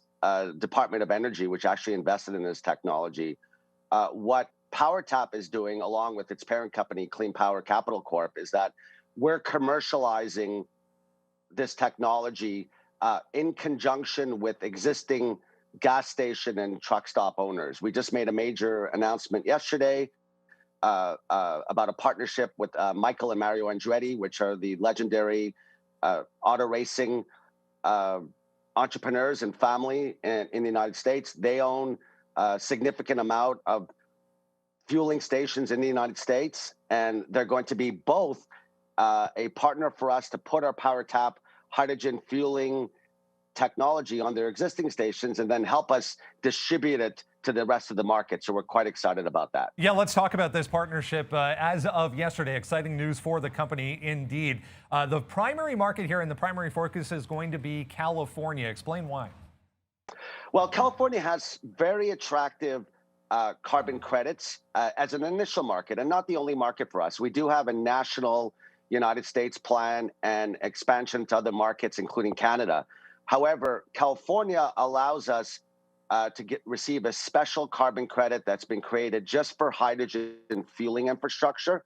So if we go out and we're planning to start launching these hydrogen fueling stations in 2021, we can collect and monetize carbon credits even prior to selling any hydrogen. So it gives us to an extent, a guaranteed return on investment, as long as we get our stations up and operational. And this carbon credit market is a massive market. It's almost a $300 billion market globally. If you do any research on Tesla itself, Tesla's profitability and its inclusion in the S&P 500 is largely due to carbon credit and credits that they've been able to monetize. Their current revenue run rate of carbon credits are over $1.6 billion, and that goes straight to the bottom line for them. And so this is a very, very significant part of our strategy. But I just want to caution that we're not limited to California, just where we're starting. Yeah, and let's talk about the network itself. I want to make sure people understand the size of this, because it's very small currently, but potential to be very large. A lot of people may be a little bit, not confused, but wondering where the market is coming from here as the actual consumer automotive sector in hydrogen fueling cars, that is not hugely popular as of yet. There are cars on the road that do run on hydrogen fuels, but we're talking about the long-haul trucking sector, correct? That's correct. And so currently there are well under 100 publicly available hydrogen stations in the United States versus over 25,000 battery electric vehicle stations and over 100,000 regular gas stations, just to give your viewers a sense of how big the opportunity is. The Department of Energy has stated that in the next 3 to 5 years, thousands of these stations are needed. And so when we saw this opportunity and we saw the carbon credit opportunity that we could build the infrastructure and wait for the vehicles, that's why PowerTap and Clean Power Capital Corp are in this business. We believe it's a strong move for ourselves and our shareholders to get a first mover advantage to build out 500 stations plus, which is just our initial plan within the United States. with partners. The long haul trucking market is where PowerTap feels there's a significant advantage for hydrogen fuel over, say, battery electric vehicles and certainly diesel, which is the incumbent fuel. From a point of view of cost per kilometer driving, from a point of view of also the size of the batteries that are needed for long haul trucks, they simply are too big. So we don't view that as a viable commercial plan. And in addition, the time to refuel a hydrogen fueling vehicle is the same as diesel. And it's 15 to 20 minutes versus hours, potentially, if someone tried to launch a battery electric vehicle, Tesla style long haul truck. What's happened in the last year is that startups or upstart pure plays and the established auto manufacturers have all announced long haul hydrogen trucks. Toyota, which is the largest auto manufacturer in the world by volume of vehicles, Mercedes and Volvo have a joint venture. Hyundai is coming out. And then there's a company in the United States called Nikola Motors, which trades on the NASDAQ, that has been, for sure, it's been talked about on your show because it's been very volatile. Nonetheless, they're planning to launch hydrogen fueling 18-wheelers, Class 8 vehicles in the next 18 months to 2 years. And so our plan is to build these stations and wait for the vehicles. There is existing demand in the consumer car market, but our view is the bigger, larger market is the long-haul trucking market. Let's talk about that technology now, Raghu. It's an interesting one. A lot of people may be confused when we say hydrogen refueling stations. Tell us how the technology, the company's technology, stands to benefit this market, and how exactly does this work? So we make what's called blue hydrogen. And what blue hydrogen is that we use renewable natural gas and through a technology called steam methane reformation with carbon capture. And what's unique about our technology is we actually make the hydrogen on site. The existing stations, most all the existing stations in the United States are simply dispensing and storage stations. And the owners of those stations are buying hydrogen in mass volume from industrial companies like Air Product or Air Liquide, and they're being shipped in tanker trucks to individual stations. That's a very expensive process, and we believe that blue hydrogen made on site is the most cost-effective way to go. And the major publications in the United States, including the Wall Street Journal, have talked about blue hydrogen being the way to go. Your viewers may have heard of what's called green hydrogen and electrolysis. We think it's an excellent technology, but not as relevant for the United States currently because of the high cost of electricity, which is needed to take water and split it into hydrogen and oxygen. It may work in some parts of the world and may work in certainly some parts of Canada, like the Eastern Canada.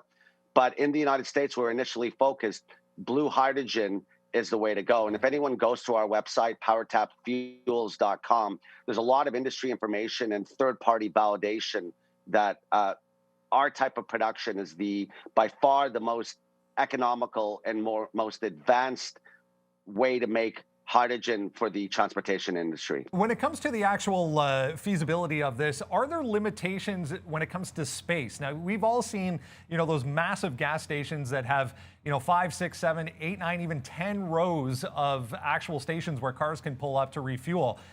Is there a space limitation? How does the actual pump, work, one, and then two, how many can we put per station? Great question. Our footprint for a couple of pumps for on-site manufacture and limited storage would be just under 1,000 square feet. And keep in mind that there are plenty of gas stations, and certainly most truck stops have significant amount of space available. And so in our partnership with Andretti Petroleum Group, a significant amount of their stations have enough room, and they plan to go to their partners. They're already partnered with Shell, 76, Texaco, And so we're very confident that with our plan of installing 500 plus stations to start, and even 1,000 stations, there'll be plenty of stations that would meet that minimum size footprint. Our footprint is still significantly smaller than what is needed for the current model of storing hydrogen in large fuel tanks, which could take footprints 2 to 3 to 4 times even bigger than our footprint. So it's a very attractive model, and that's why we believe that the Andretti Group jump on board to partner with us. Raghu Kallambi, CEO of PowerTap Fuels, joining us today. Raghu, I want to talk a little bit about potential competition in this space. Are there competitors, first of all, currently in this market? And if not, who do you see down the road maybe stepping into this market? Great question. There's certainly other players that make larger footprint steam methane reformation technologies. However, the PowerTap technology and brand we acquired, we think is the most advanced on the market and has the smallest footprint. It was developed with some of the smartest minds in hydrogen, and we have right now with our commercialization partner and Andretti in the United States and a pure focus on hydrogen fueling stations, we think we have an advantage. There's lots of companies out there in the fuel cell industry in the United States that have raised a lot of money, Plug Power, Ballard Power, Fuel Cell, FCEL.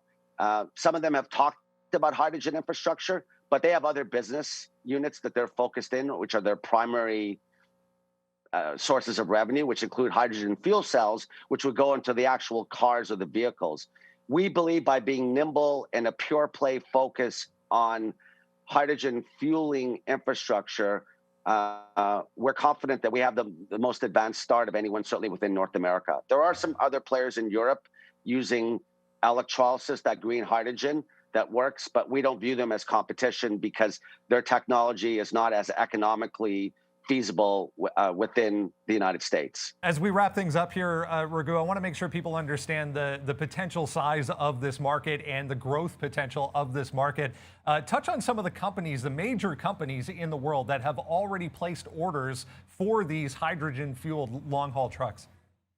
Absolutely. What we see is that each of our stations could generate millions of dollars of revenue, including carbon credit revenue and hydrogen revenue. And if we build out 500 stations in the next couple of years, it's a big number. It's in the billions in terms of our revenue potential. And that's because it's a virgin market and there are literally no stations out there right now.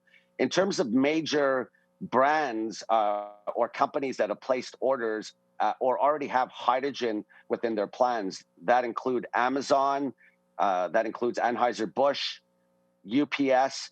Most everyone in the long-haul trucking market that's currently using diesel are certainly taking a look at hydrogen fueling hydrogen fuel cell-based long-haul trucks, mainly because of the cost advantages, the federal incentives they'll receive.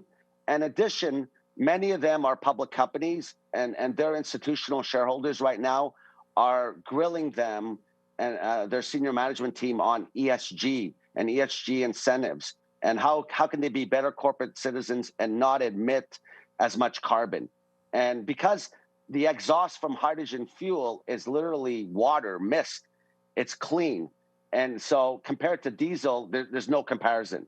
And that's why this is such a massive opportunity, because all the incentives and costs are lined up for these vehicles to hit the market, and there's simply not enough fueling stations. There's a shortage in terms of the thousands of stations, and we plan to be one of the major players in that market. It's an exciting time, to say the least, with, as we said, the new administration being very vocal with how much they want to invest in the clean energy space. Raghu Kallambi, CEO of PowerTap Fuels.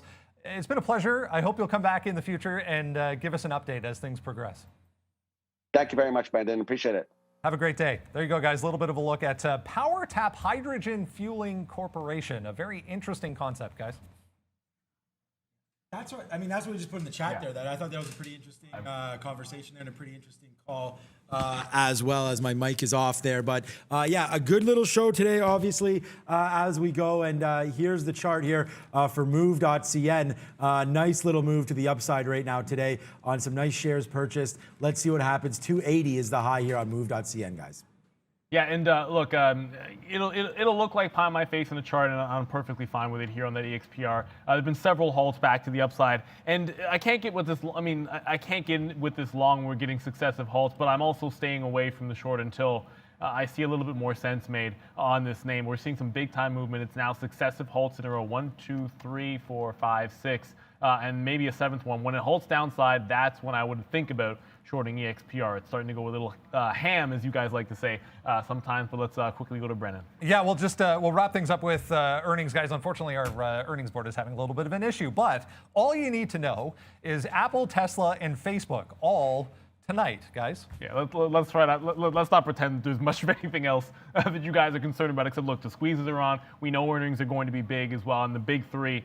Well, I mean, there's a few other big ones this week, but certainly those three we got to pay attention to. The way the market is sold off today, let's be a little bit careful. It just feels like it's correction time. It's probably going to be blowout earnings and impressive numbers across the board, and if it gets sold, you might be able to pick up some deals in the upcoming week. So be prepared for that. Wow, Sean, I almost don't know what to say. It's been a wild show. Thank you guys so much for all of your support. We've been doing our best to both trade through this wild action and let you guys know what we're thinking. And all the support you've given us has been, greatly appreciated. I'm just tired even after half the day here. So, as we like to do, for Valeria in absentia, for her Padawan, Prad, who's over at his desk trading, for Sean Katina, for Brendan Wickens, a fantastic interview as always. I'm Neil Roberts. Good morning, good afternoon, good evening, wherever you are in the world. This is Trader TV Live, and we will see you tomorrow. Wow. Bye, guys.